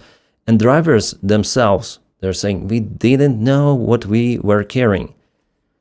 But no one cares. Some of the drivers even try to close the lids of the containers. They try to somehow stop drones flying from the trucks, but they were sentenced because it's Russia, it's the Russian system, Russian dictatorship. They need to punish someone. And who was the driver? You? Okay.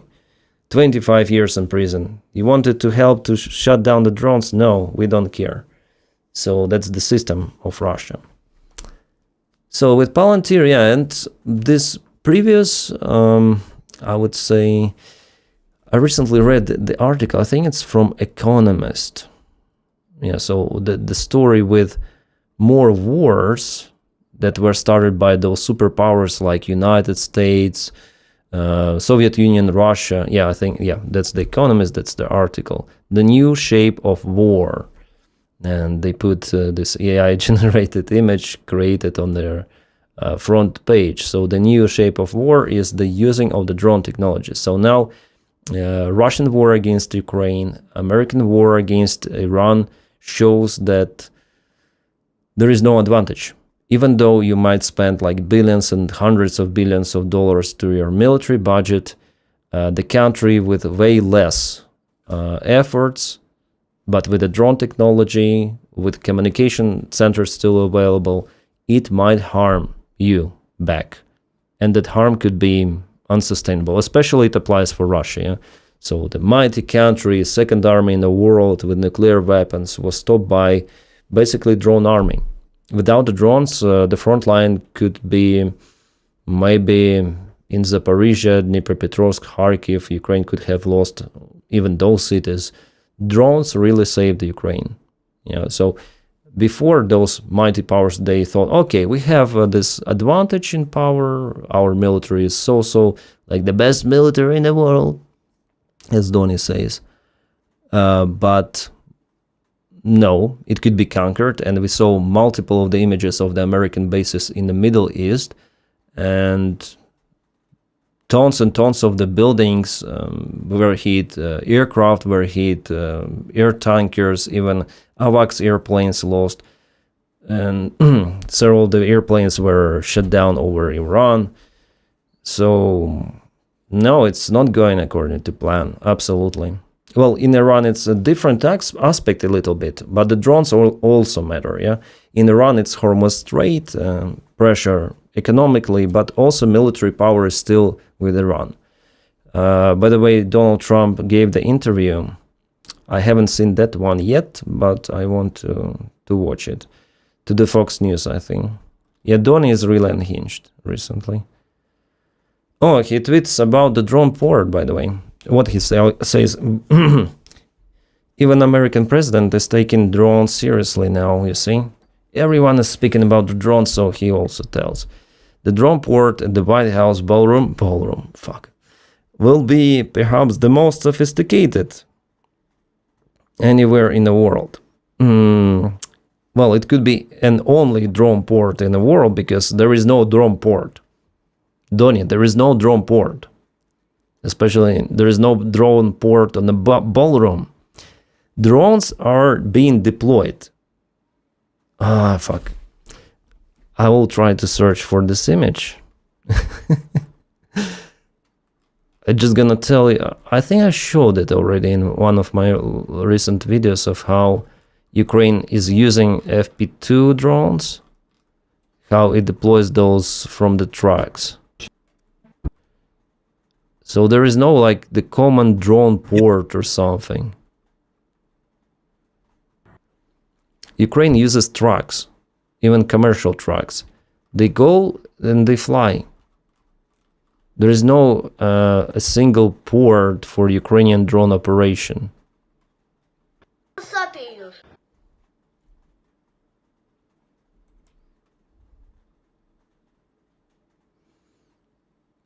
Oh, guys, is everything okay? I mean, the signal on YouTube, because I accidentally put the stream on hold.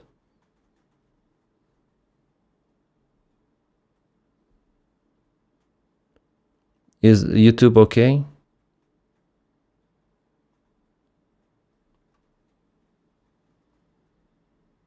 Russia is a target, they don't move, right?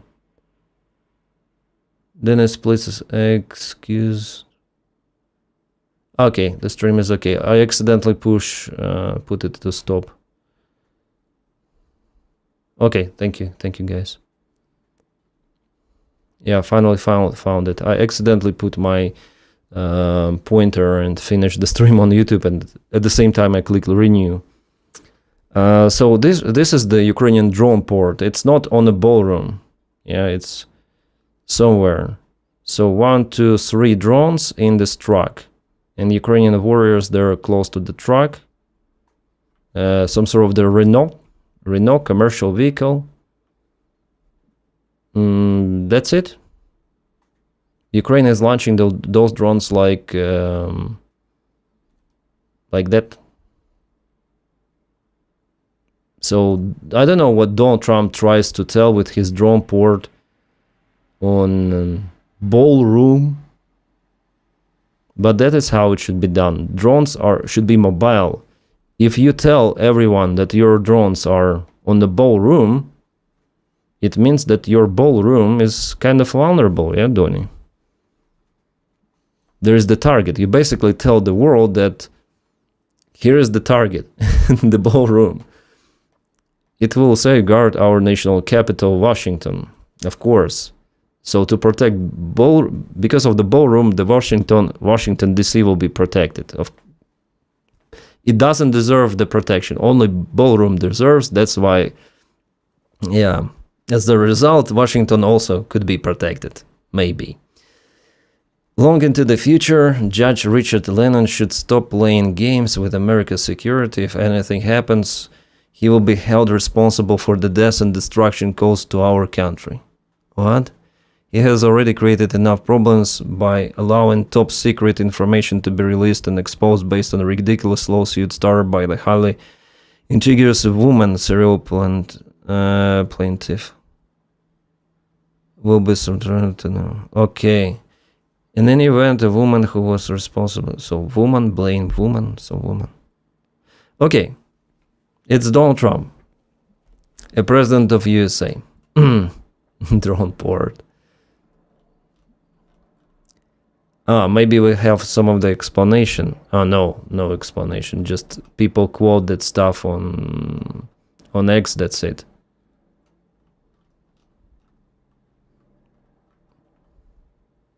And if we touch drone, this Trump topic, let's speak about Iran just a little bit. Iran will apply new amendments to the possible memorandum text. So still United States, they want Iran to give up nuclear weapons or enriched uranium, not nuclear weapons yet.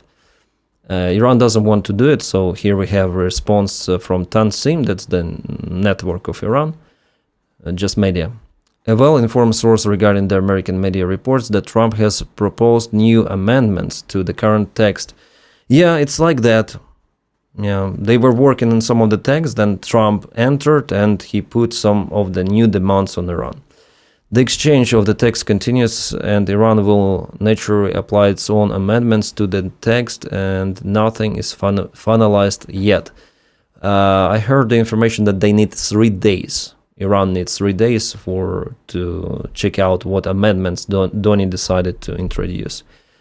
He emphasized the criterion for Iran in the text that we ourselves accept that the application of the amendments by Trump does not mean their acceptance by Iran. So yeah, it's there, but it doesn't mean that we're gonna accept it.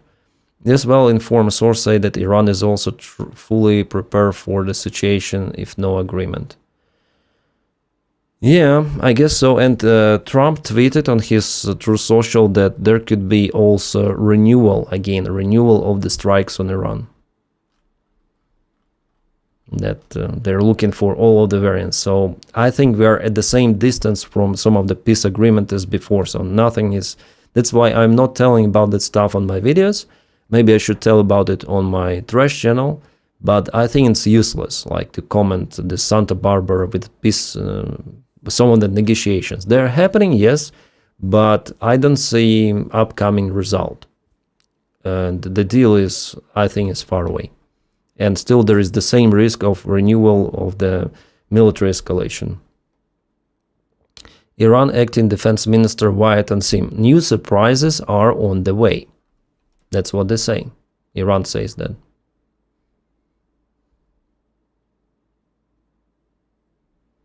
And this is the start of the problem, because the issue with Fuel, gas, it's there. It's not gone. Hormuz has not yet been open, and we have the situation in Japan. Like Japan's crude oil reserves have suffered their biggest drop in history due to an emergency release of strategic oil reserve.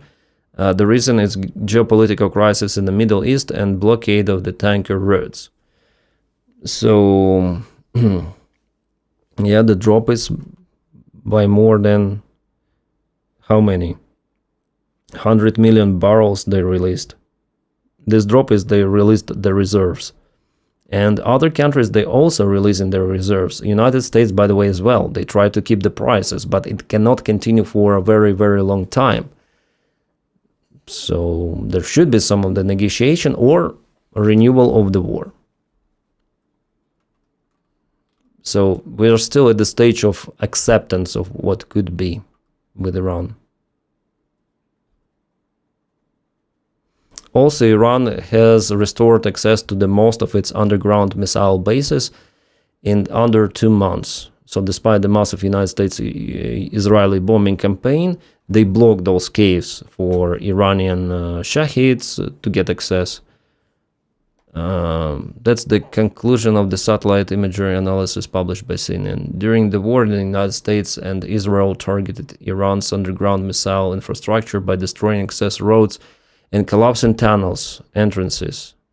But since the ceasefire, Iran has moved fast on 69 tunnels, entrances across 18 struck underground facilities. 50 have already been cleared, so most of them, 19 left.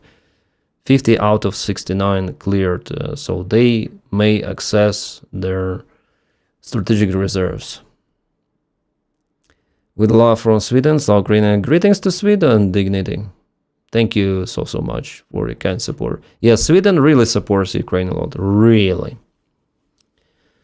Satellite imagery shows the recovery effort releases on nothing more sophisticated than bulldozers, excavators, and dump trucks. Roads have been restored almost at most sites, with some sections already freshly paved. Multiple sources told CNN the recovery has proven far cheaper and simpler than the strikes themselves.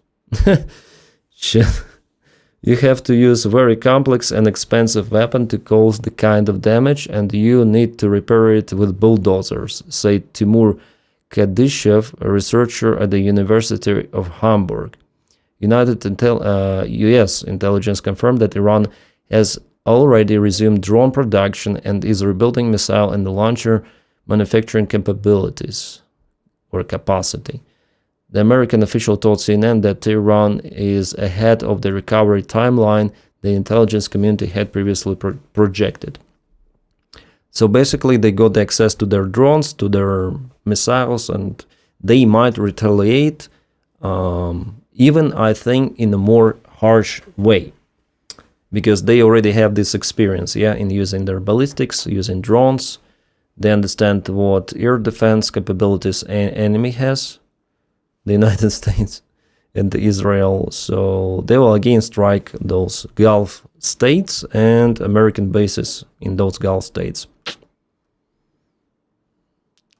Sadly, it could be like that, and I guess that's why Israel was against the ceasefire.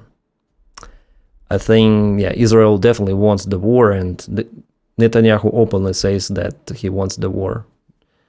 But, Trump is scared. He might be like this tough guy in his tweets, but he's scared. He's scared about his rating. He's scared about the rating of his Republican Party.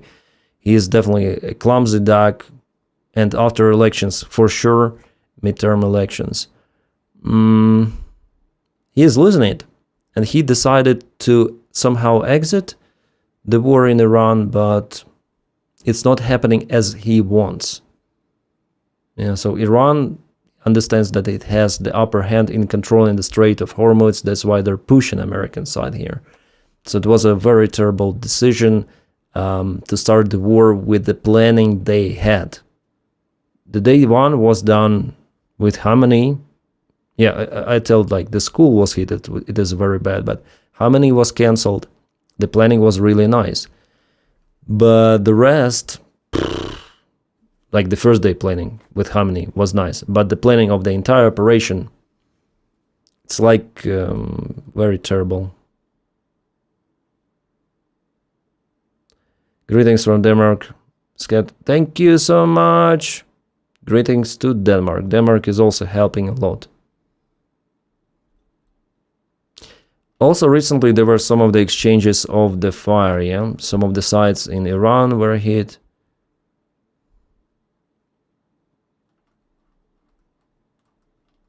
Oh, by the way, about Denmark, we have the comment from Prime Minister Mette Frederiksen. I met Sam Altman a couple of years ago. I spent hours with him, and at the end of the discussion, I say to him, "You have created a monster." And he said, "Yes, and now it's up to you to find out how to deal with it." It's about AI. It's about AI. It doesn't sound really encouraging, right? You have created a monster, and Sam Altman said yes, and now it's up to you to find out how to deal with it.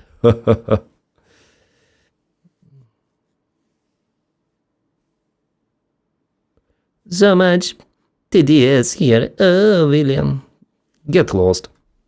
Fuck you with your Trump.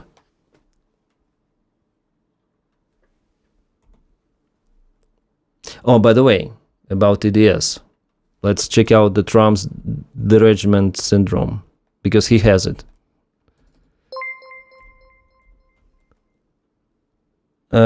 Somehow, thank you so much for the gifted subs. Thank you so much. Stop Wash. Thank you for support. Stop Wash. No. Snow. Thank you. Thank you so much. And greetings to Denmark. Yeah, thank you for somehow. Thank you so much for subscriptions. Okay. Yeah, we have subscription notices. I'm sorry for the sound, but it's like that. He is again posting 2 hours ago. He is again posting the stuff with Xi Jinping. So much winning. Trump is deranged syndrome, yeah. When this meeting happened? When? At the beginning of the month, right? Or maybe 11th or 10th of May. And he still posts this shit. He still posts that Xi. I think it's some weird obsession. I think China already forgot about this visit. And if the visit was like a game changer, yeah, it was some opening, it was some, I don't know, some of the agreements were definitely signed that would have changed something. Stone Age Hiker, thank you for for following. So, but it's some sort of the obsession on nothing, yeah. Just visit or about visit. Much love from Georgia. I wish you a fast victory. Thank you so much.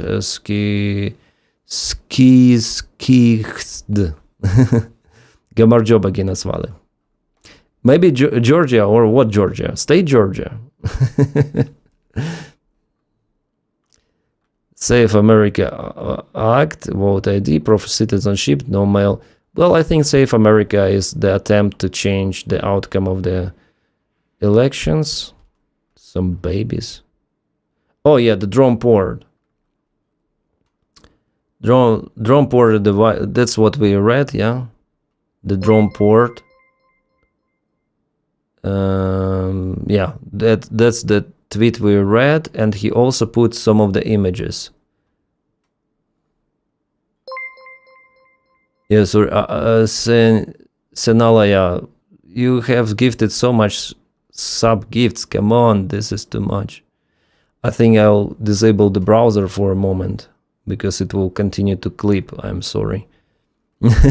It will not allow me to speak even. So thank you so much for subscriptions, gifts. Thank you. The country Georgia. Ah, okay. The country Georgia. Subs for bots. Why? Drone port.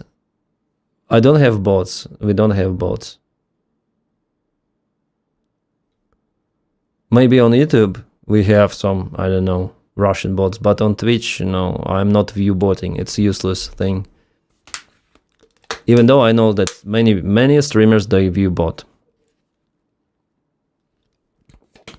So we have fireworks, we have some weird drones. They have, like, even from the aerodynamical perspective, that's the they will not fly.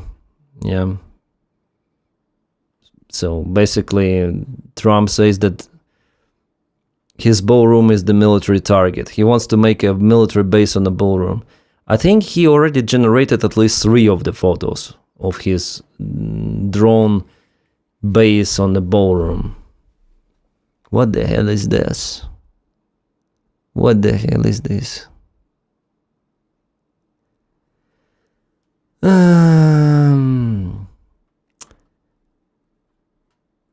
I think, oh shit, we have some, I clicked something wrong. So drone port,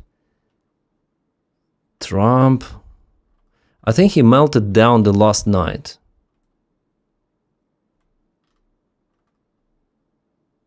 What the fuck is that? Pardon, Congressman, okay, that's not... Counter to failing New York Times on a fake reflecting pool story. It will be magnificent. Ah, pool. Okay, ballroom and pool. That's his personal obsession. It's like my obsession with microphones and Donald Trump's obsession with pool and ballroom. Oh, the result of the physical examination taken at Walter Reed Military Medical Center and just released were extremely good, unlike other United States presidents, no one of whom have taken and approved highly difficultly cognitive tests. Is that something that presidents should be proud about? Is it something? Like, if you take cognitive tests, you need to check your cognitive abilities. So the previous presidents, they didn't need to check that, right? I think so. I really checked out the cognitive tests he took, and that test is easy as fuck. Probably, yes, I didn't check it myself, but the fact that he's proud about it, it's very strange. Like, the fact that you need to do cognitive tests, then there is no requirement for that, actually. There is no requirement. It tells a lot. I scored a perfect 30 out of 30. Consider extreme intelligence. It is not the test of intelligence. It's the, like, how you are you here or are you not here? That's the test. The Democrats are really surprised. In fact, this is my fourth such fourth, not third, but fourth. Okay, all perfect. 120 correct. Okay. Let it be. Let it be. Is it AI slop video? Or real one?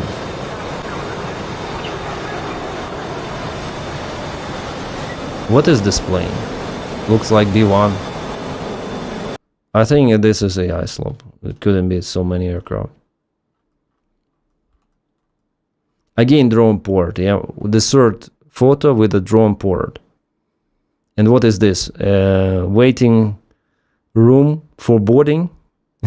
What the hell is this? Drone port. And he, like, okay. He tells how the pool is near Washington Monument, yeah. That's his pride. By the time that the oil prices, fuel prices are skyrocketing, he continued every day post pictures with sea, ballroom, pool, sea. Who is this? King? Yeah, King is okay. All right. Fentanyl Biden solution, Trump solution. Okay. Yeah, we know. There is no such picture, yeah, any longer in the United States. Yeah? Yeah? Actually not. There's no way we would fly that close to Air Force One, yeah. Oh, we did, yeah, we reached the goal. Thank you so much for the membership gifts. Somehow, Senolia, thank you so much. Yeah, the goal was 10 out of 10, and we reached 18 out of 10. Oh, fuck.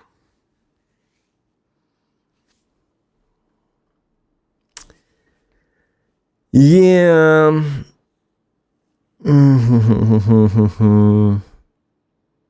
I don't know. Like what should I tell? What should I tell? Yeah. Sometimes I don't have words. Okay.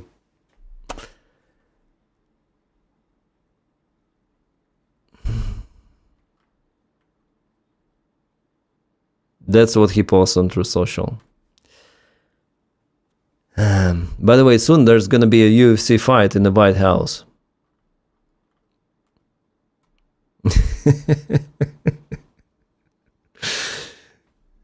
I don't know, like every sort. Just imagine if, I don't know, Zelensky posts that, or even Putin. That would look very, very weird. I don't know, it's kind of the parallel reality. Time to physically audit Fort Knox. But he was told in his interview to ABC, he was asked about this audit. Former CIA official arrested after Fed find 40 million worth of gold bars stashed in his home. Okay. So physically go, and they promised to go there with Elon Musk, by the way. They promised to go to Fort Knox and to check if there's the gold left. No one knows. Billions were spent to convince you this is evil. How?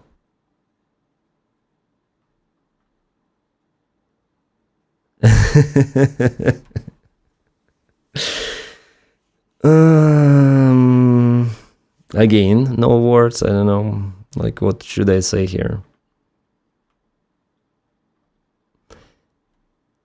Does he sniff the flag or what? Or kisses? Yeah. I mean, Trump is legally insane. I think he's legally. And again, he. What's the name of this mountain? The legendary one. I forgot. How American guys tell. I wish he would stop licking the flag. Cox the mobster, I'll check it later. Trump gonna steal that hold and claim it was never there. Ah, the gold? Yeah. Yeah, the Fort Knox. It was never there. It was never there. Mountain Rushmore. Oh, thank you so much. Sandra, thank you so much for membership gift. Thank you. Imagine how many man-hours this man has sapped from the world worrying about his antics. Probably I'm gonna film the video on Trash Channel about his unhinged, like, slop posts once I have to make it. Trump Peace Prize. Yeah, if you cannot win Nobel Peace Prize, you can make your own Trump Peace Prize. Guys, this is the official Truth Social. That's where he posts. Just want to stop the world from killing itself. Yeah, I gonna stop world from killing itself. I gonna kill it myself. I guess that's the policy.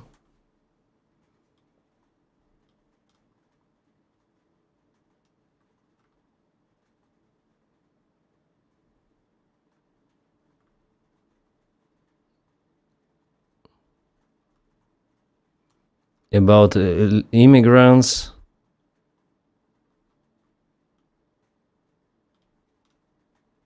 Once again, drone port, but it's the same one. Project Drone Port, White House Ballroom, President Trump. Again, Greenland. He tweeted it before. Some should explain Pope that the mayor of Chicago is useless and that Iran cannot have nuclear weapon. Again, beef with Pope. Okay. Yeah, the mayor of Chicago went to meet Pope in Vatican, I guess. And Trump is jealous. Laura Trump tonight, Fox News. She interviews me for entire show. This will be the entrance into the ballroom. The ballroom will be right here. This is a glass, beautiful glass tunnel. Beautiful tunnel that goes right into the ballroom. Ballroom's right there. Pretty good, right? You've had so much fun, I feel like, designing this. Well, I did. It's going to be one of the greatest. I would say it will be the greatest facility of its kind ever built, by far. There'll never be anything like it. And we're ahead of schedule. We're right on budget. That's par for course. And it's a gift from me and from great patriots that, you know, it's going to cost the country nothing. He is so obsessed with this ballroom. This is crazy, guys. Gold is not as the basis of the United States currency. Gold is the Fort Knox is irrelevant and the unit of the measuring the base value of the dollar. Yeah, Captain Jack Black. Nice nickname. The value of American dollar is because people are purchasing goods for American dollar. Love and support to Ukraine from Israel. Greetings, Iran Haim. Greetings to Israel. Excellent. Oh, yeah, this one. Excellent health. Vitals, excellent. Cognitive, excellent. Lab results, excellent. Cholesterol, excellent. Cardiac, excellent. Lipids, yeah, excellent. Excellent president. But somehow he's rotted down, yeah, with lots of the Bruce symptoms. People in his circle say that he is drinking too much of the aspirin, yeah, to make his blood less dense, or something like that. Trump is placed by his. There is no single day he doesn't mention Biden or Obama or on Truth Social. He is such a pathetic. Yes. Carbon, yeah. Should say stupidity, excellent, yeah. A ballroom like in Riyadh.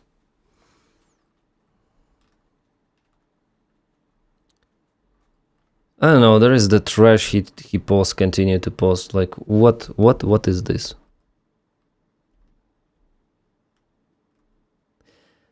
I think he is not posting that shit himself. Yeah, the stuff like that. He is not posting it himself, but there is the employee or employees, and they type some stuff on AI and they show to Donny, is it okay? And Donny says, yeah, post the shit, post. I think it's happening like that. I wonder what's the salary of those employees.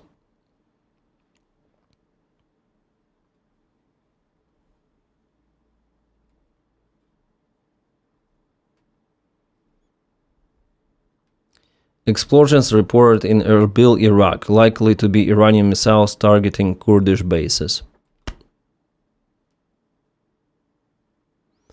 Yep, he is paying them as farm labor $4 per hour. Looks like, because there is no effort to produce something good. Not the complete AI slop, but at least something.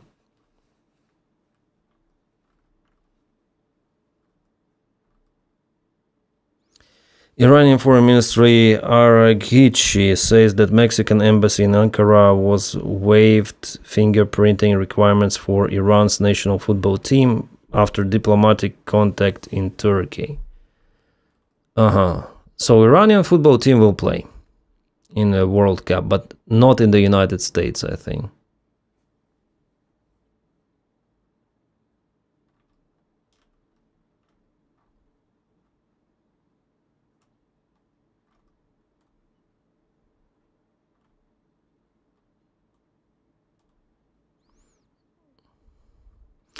Oh, remember we were talking about cars, yeah? But this is the Saudi Arabia camera recognition system, which is placed somewhere. Not necessarily in the airport, but also in the airport. شوف الآن اللي عكس السير بالإكس اللي واقف دائرة صفراء. Yeah, it's very hard to understand what they're saying, but as well as the vehicles, you have green targets and red targets. So the global surveillance is coming.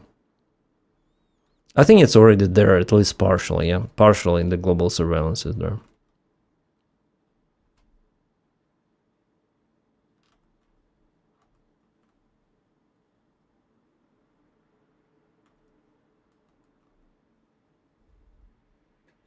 Oh, Ukraine has launched the news war on the drones in Russia. We have top news just right now.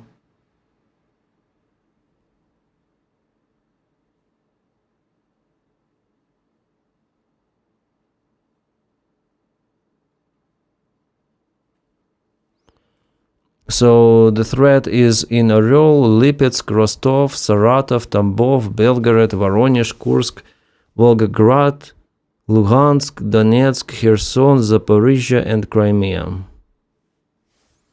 Yeah, it's like that right now. Just right now, the strikes are happening. Not the strikes themselves, but they launched the drones.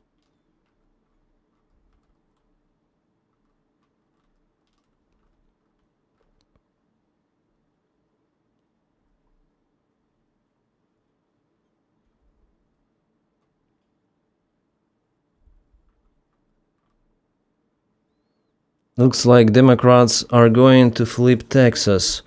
It's getting blue.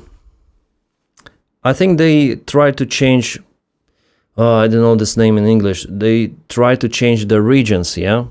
Try to refurbish how many of the representatives from the state from which party could be, something like that. Well, at first MAGA tried to do it, and then Democrats also tried to do it. So there is the chaos with those House elections, but from what I saw, Texas is getting blue. Well, it is blue already in big cities like Houston. It's blue all the time, and people who familiar with the multiculturalism, who speak with people and not with the cows, they usually do not vote for Republicans, especially for MAGA Republicans. The farmers in Texas are pissed at Trump. The data centers are killing their land. Ah, yeah. That's the new feature. How stupid can you be to mess up with your main voter? Yeah, the data centers, it's terrible. The data center is like they're building, they're also sharing the electrical bill. They're contaminating water. And moreover, organizations, electrical or like power suppliers and power providers, they want to sign contracts more with data centers rather than with people who live there. So they're cutting electricity for people because they have to maintain the infrastructure. And for them, the infrastructure with data center is easier and cheaper to maintain. So they provide their services only now. Try to provide only for data centers because it's more profitable. That's it. They don't want to mess up with giving electricity to people if there is the data center in the area.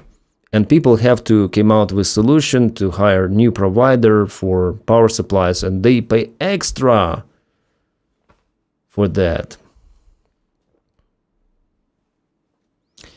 If you are wondering why they don't use the Kerch Bridge, it must be they don't want it to kaput. As soon as they would supply Crimea via the bridge, Ukraine would send some birds.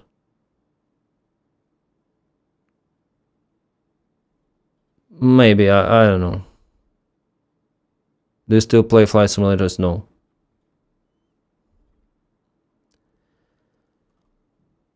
I don't play flight sims.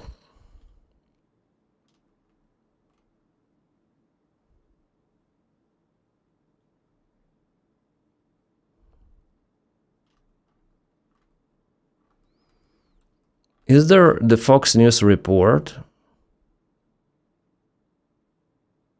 the Fox News report about Trump's interview. Is it available there?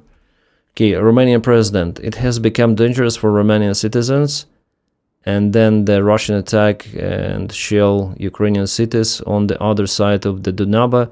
They must be sure that they will not injure Romanian citizens, he said. And then the Russian attack and shell Ukrainian citizens. And to whom this address really? To whom? To Putin? I mean, what is this? what is this? Oh fuck! This is the president of the country, and they like the drones penetrated into its airspace of Romania like 40 of the times. Yeah, from what I heard, like 40. And he's calling to whom? To Putin, like to stop striking Ukraine and the border regions. Putin is encouraged by this weak reaction. Yeah.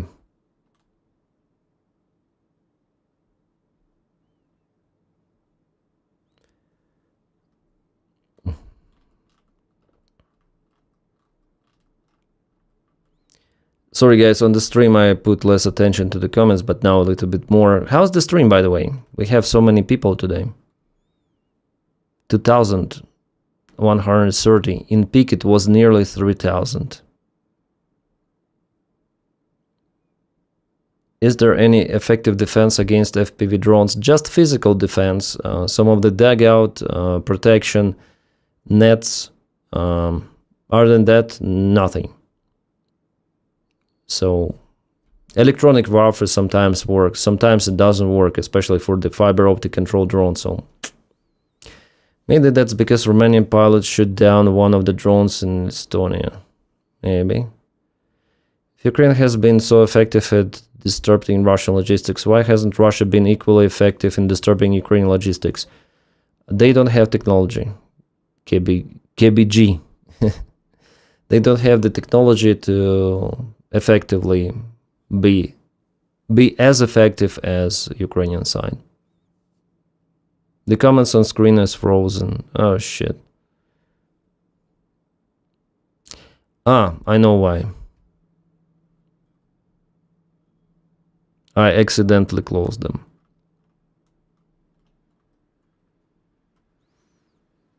Should renew now.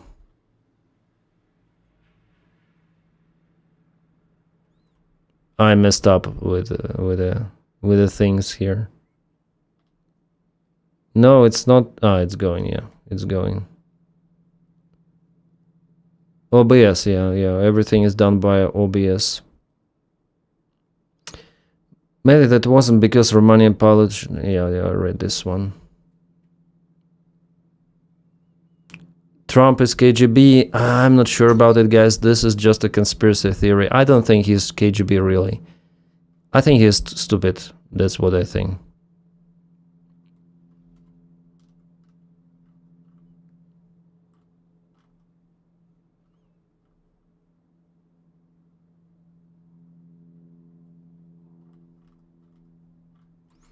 Yeah, Ukraine launched the strike, as I reported, to many of the regions of Russia.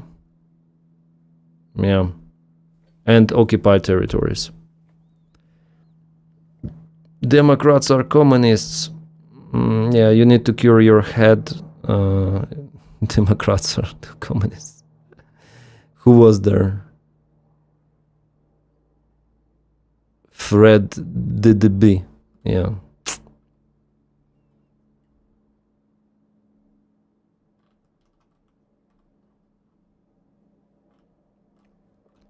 I wonder if deploying those robots is possible. This is Poland. Edward Warkowski, it's the thing. Orange Reed Rye, thank you for membership gift. Zagraj pan coś dla nas, no wiesz tego, jak to leciało? Sexy Saxman, albo Sax Sexy Man, coś w tym stylu, co nie? No dawaj pan, rozkręć zabawę. That's Polish.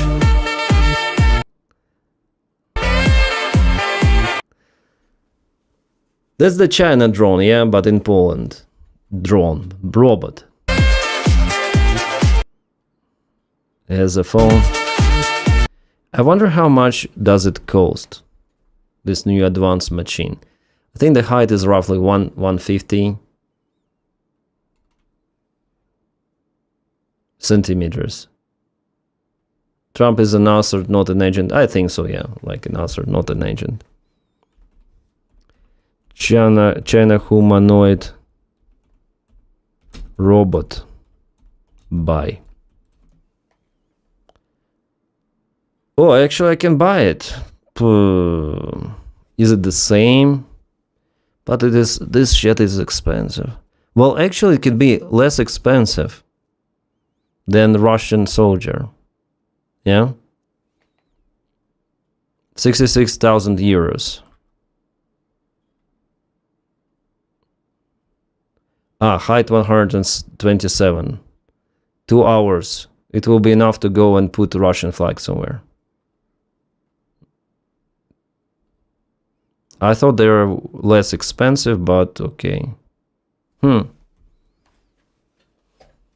Soldier robots should be on 2 legs. Worst solution.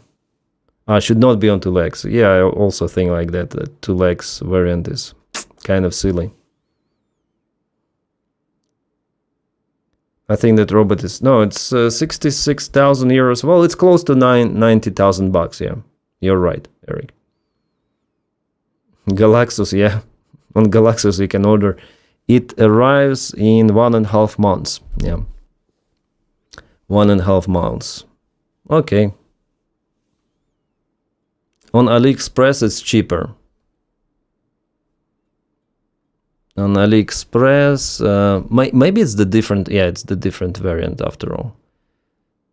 55,000 euros. But I think in the future they could be used because those kind of the robots, they're in use also in Galaxus. Robot dogs, they may carry something, yeah. The company Unit 3, they're producing those robots.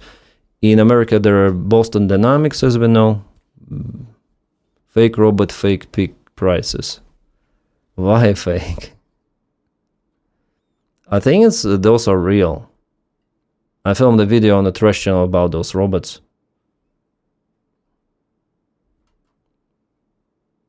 Unit 3.com. They have their own website, you see. There was the video how they dance Kung Fu. Yeah, they have those robot dogs. And this G1, I think it's the most advanced one. Unit 3H2.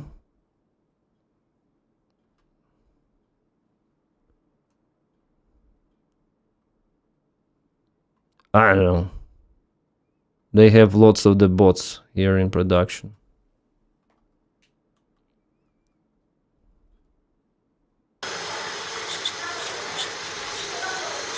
This is the generator of the scooter or something. A motorbike.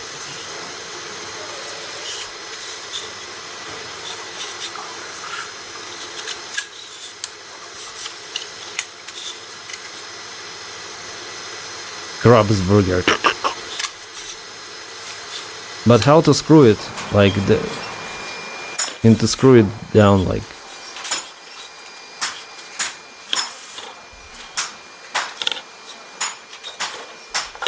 Well, the stuff like that, placing one thing to another, they may do, yeah.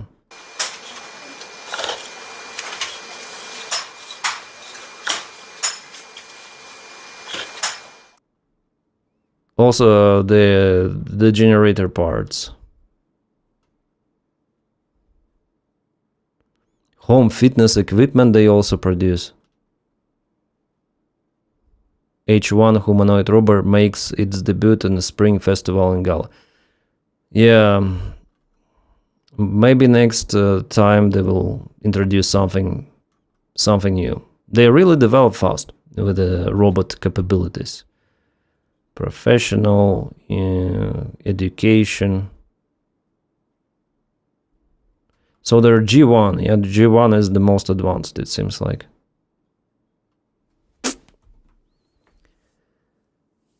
You want them to run your cam? No. It's a robot. Why not use both hands? AI is a scam. Well, there is an AI scam, but also AI is legit. Yeah, AI is legit, but in general, there's lots of the scam around AI, and there is AI bubble. That's the fact. So yeah, AI is, it's like with the cryptocurrency. Yeah, there is the cryptocurrency, but there is lots of the scam around it, and also it's like a bubble.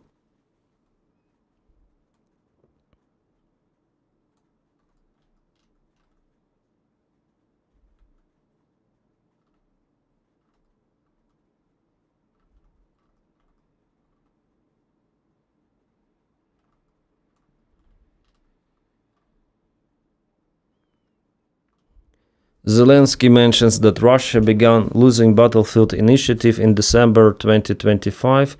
By January 2026, he told the United States partners a negotiation window had opened because Russian losses were mounting monthly. Says Moscow can no longer seize more territory per month than Ukraine reclaims. Yeah, for the last months in April it was like that. NATO, netto. Ukraine gained more territories than Russia. This is the fact.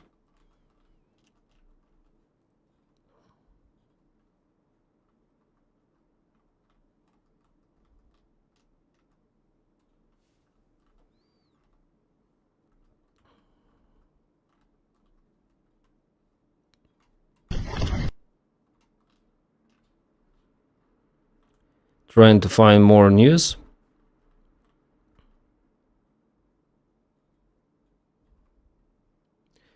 One more drone with AI vision or machine vision. I don't know how to call it. So some of the Russian, maybe Bukhanka van with many of the soldiers was spotted.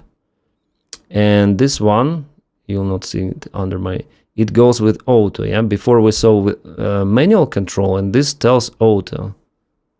So it goes with auto. Oh, greetings to Sweden. Thank you so much for your generosity, for your great support. Stefan, thank you so much. Героям слава.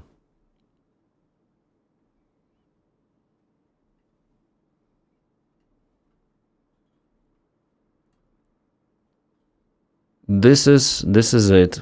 This is the machine vision.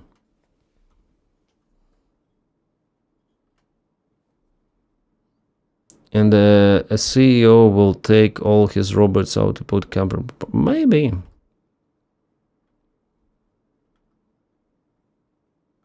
Oh, more videos we have from the ambushed convoys. Interesting.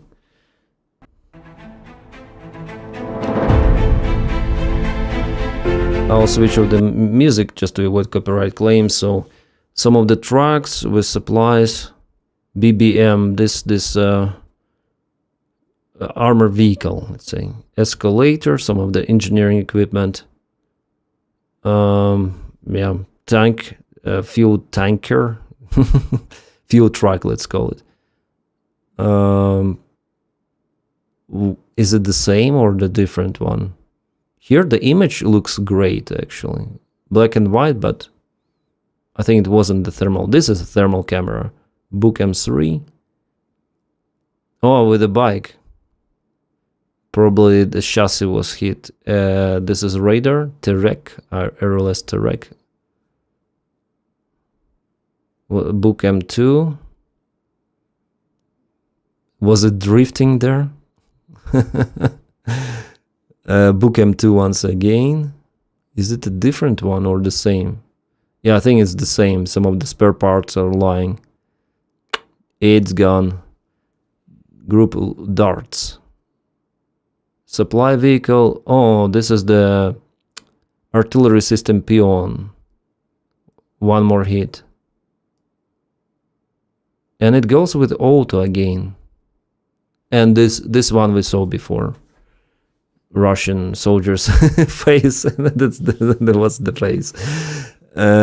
Some of the supply vehicle, all-terrain vehicle. One more Bukhanka, I guess. One more. Oh, they were shooting. But one more. And one more. Gee, so Russian losses are mostly happening behind the front lines now, it seems like. Was electronic Waffe on the top, there was. Bukhanka. One more Bukhanka. The guy, at the very last moment, it switched to the guy. Oh, jeez. Or maybe it's the camera move, or no. No, the target switched. More trucks, more Bukhankas. Jeez, how many of the stuff is happening? Niva. Villetov. So 70 flights, 59 for darts, 11 from Dobush. And here they say what they hit. Yeah, definitely they hit lots of the stuff. Somehow, yeah.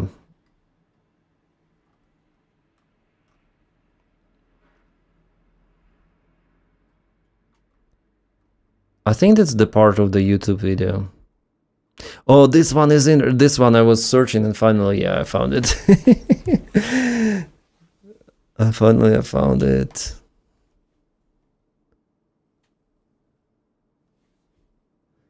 $550 USD. That's 5,000 Swedish crowns. Wow, that's too much. Stefan, that's too much. But thank you, of course, thank you. Usually my videos, they don't earn that much, like per video, yeah.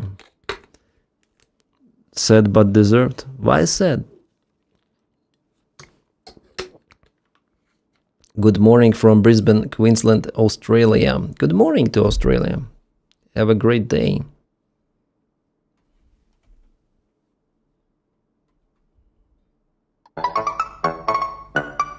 Okay. They heard the drone probably.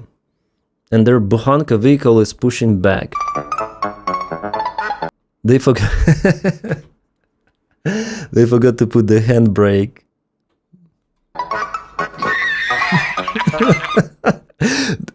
Did it overrun this guy? No?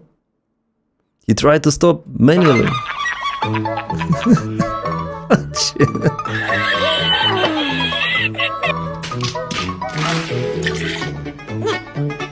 Okay, let's go. We finally stopped it.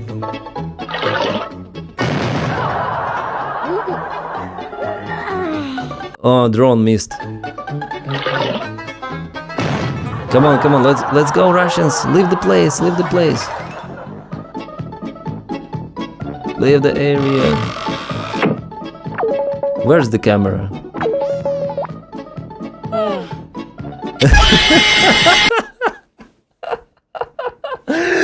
Oh shit, did you see? One Russian stuck there, probably. Like, what?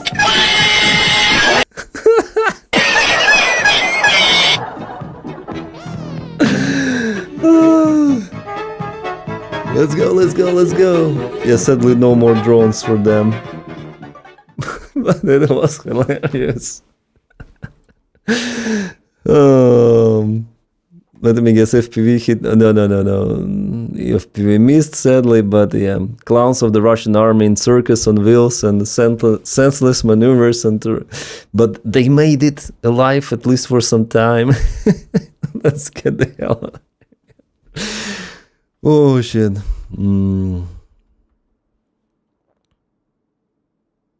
Oh, we have the info about Oreshnik. Ukrainian Ministry of Defense experts examining the remains of Russia's Oreshnik intermediate range ballistic missile estimate that its submission's weight is approximately 50 kilograms each. Well, like a girl, yeah?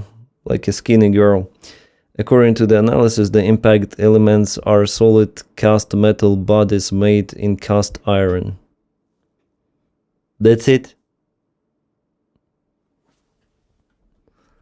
That's freaking it. It's funny that they watched it by drone and probably took down later on. Yeah, they probably took them down later on the way, indeed.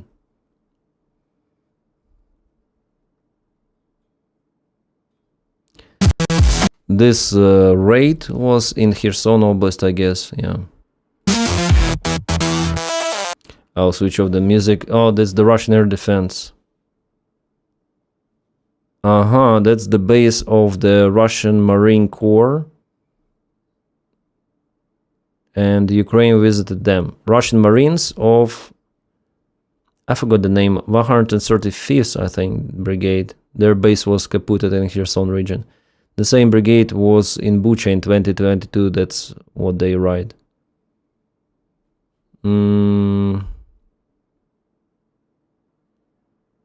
64th Brigade also was in Bucha. 64th, yeah. 135th Marines was in Bucha and 64th. And you see they're running there. They tried to secure with air defense, but it didn't help. They were running there. Oh, it was definitely their base. Running like ants. Yeah?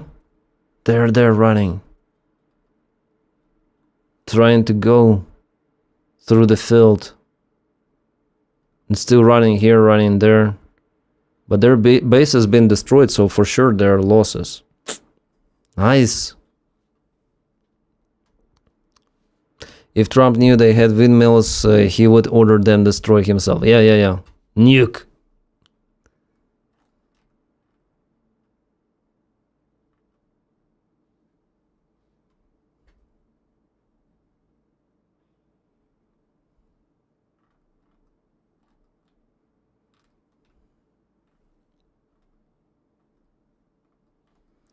Betsy, good evening.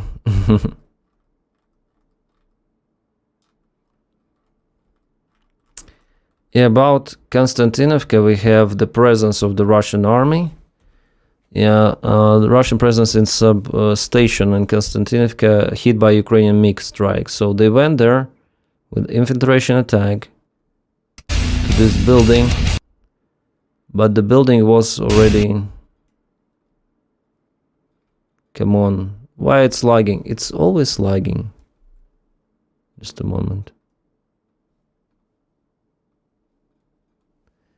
Fuck, what happened?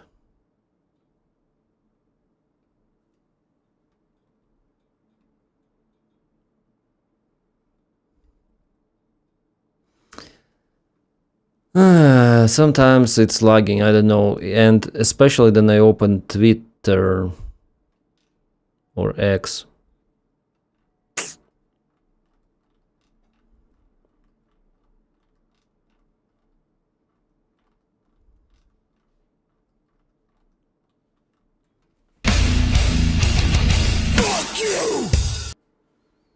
That's aviation gliding bomb, of course.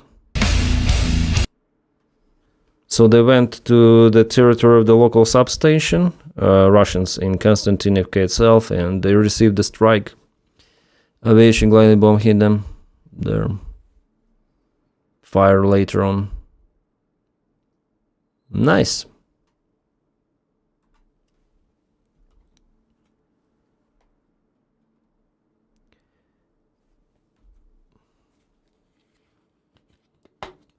Ukraine are amazing, never give up. Yeah, I don't really keep count. I just take out what we need. Oh.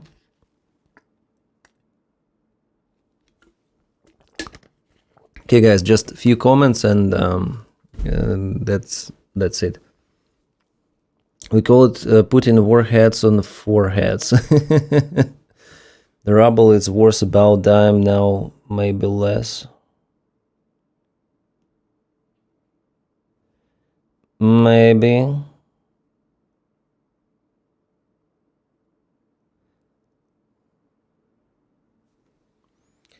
Yeah, Gilbert, I hope for unity, you know.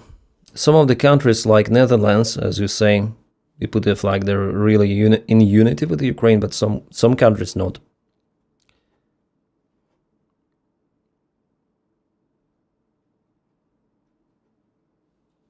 See you, of address.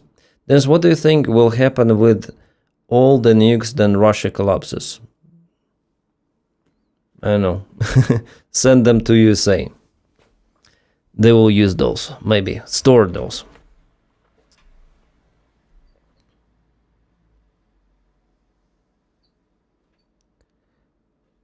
Why doesn't international media talk about Trump being a Russian agent answered? Some media say that he is like taking Russian side. Like it's not complete calm about this thing.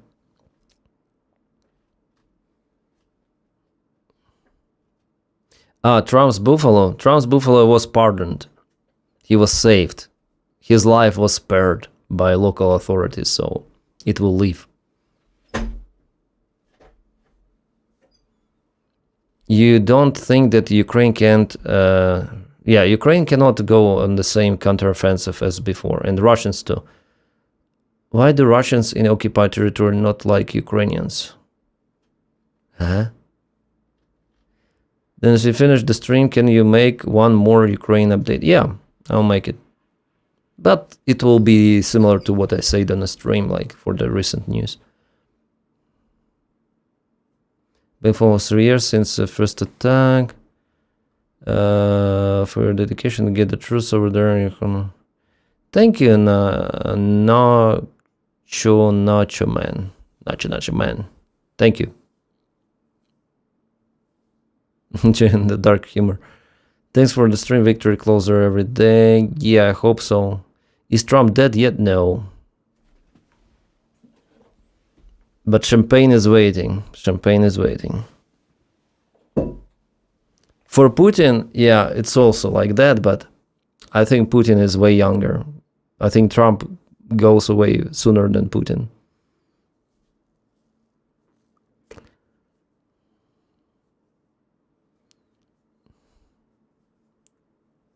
I wish that future we been leadership globally, not just in USA or Russia.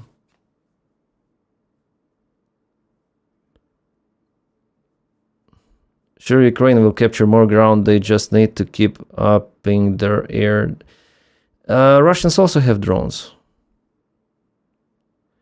I have seen some dangerous windows in Moscow. Yeah. Alright, guys. It's been almost 2 hours and 50 minutes. Thank you so much for your awesome participation. It was probably my most viewed stream for the last year or two, I don't know. At least on YouTube, just want to watch your statistics. This is crazy. 2000 even now. The previous weekend, I think it was 600-700. Now it's 2000. And the peak was almost 3000.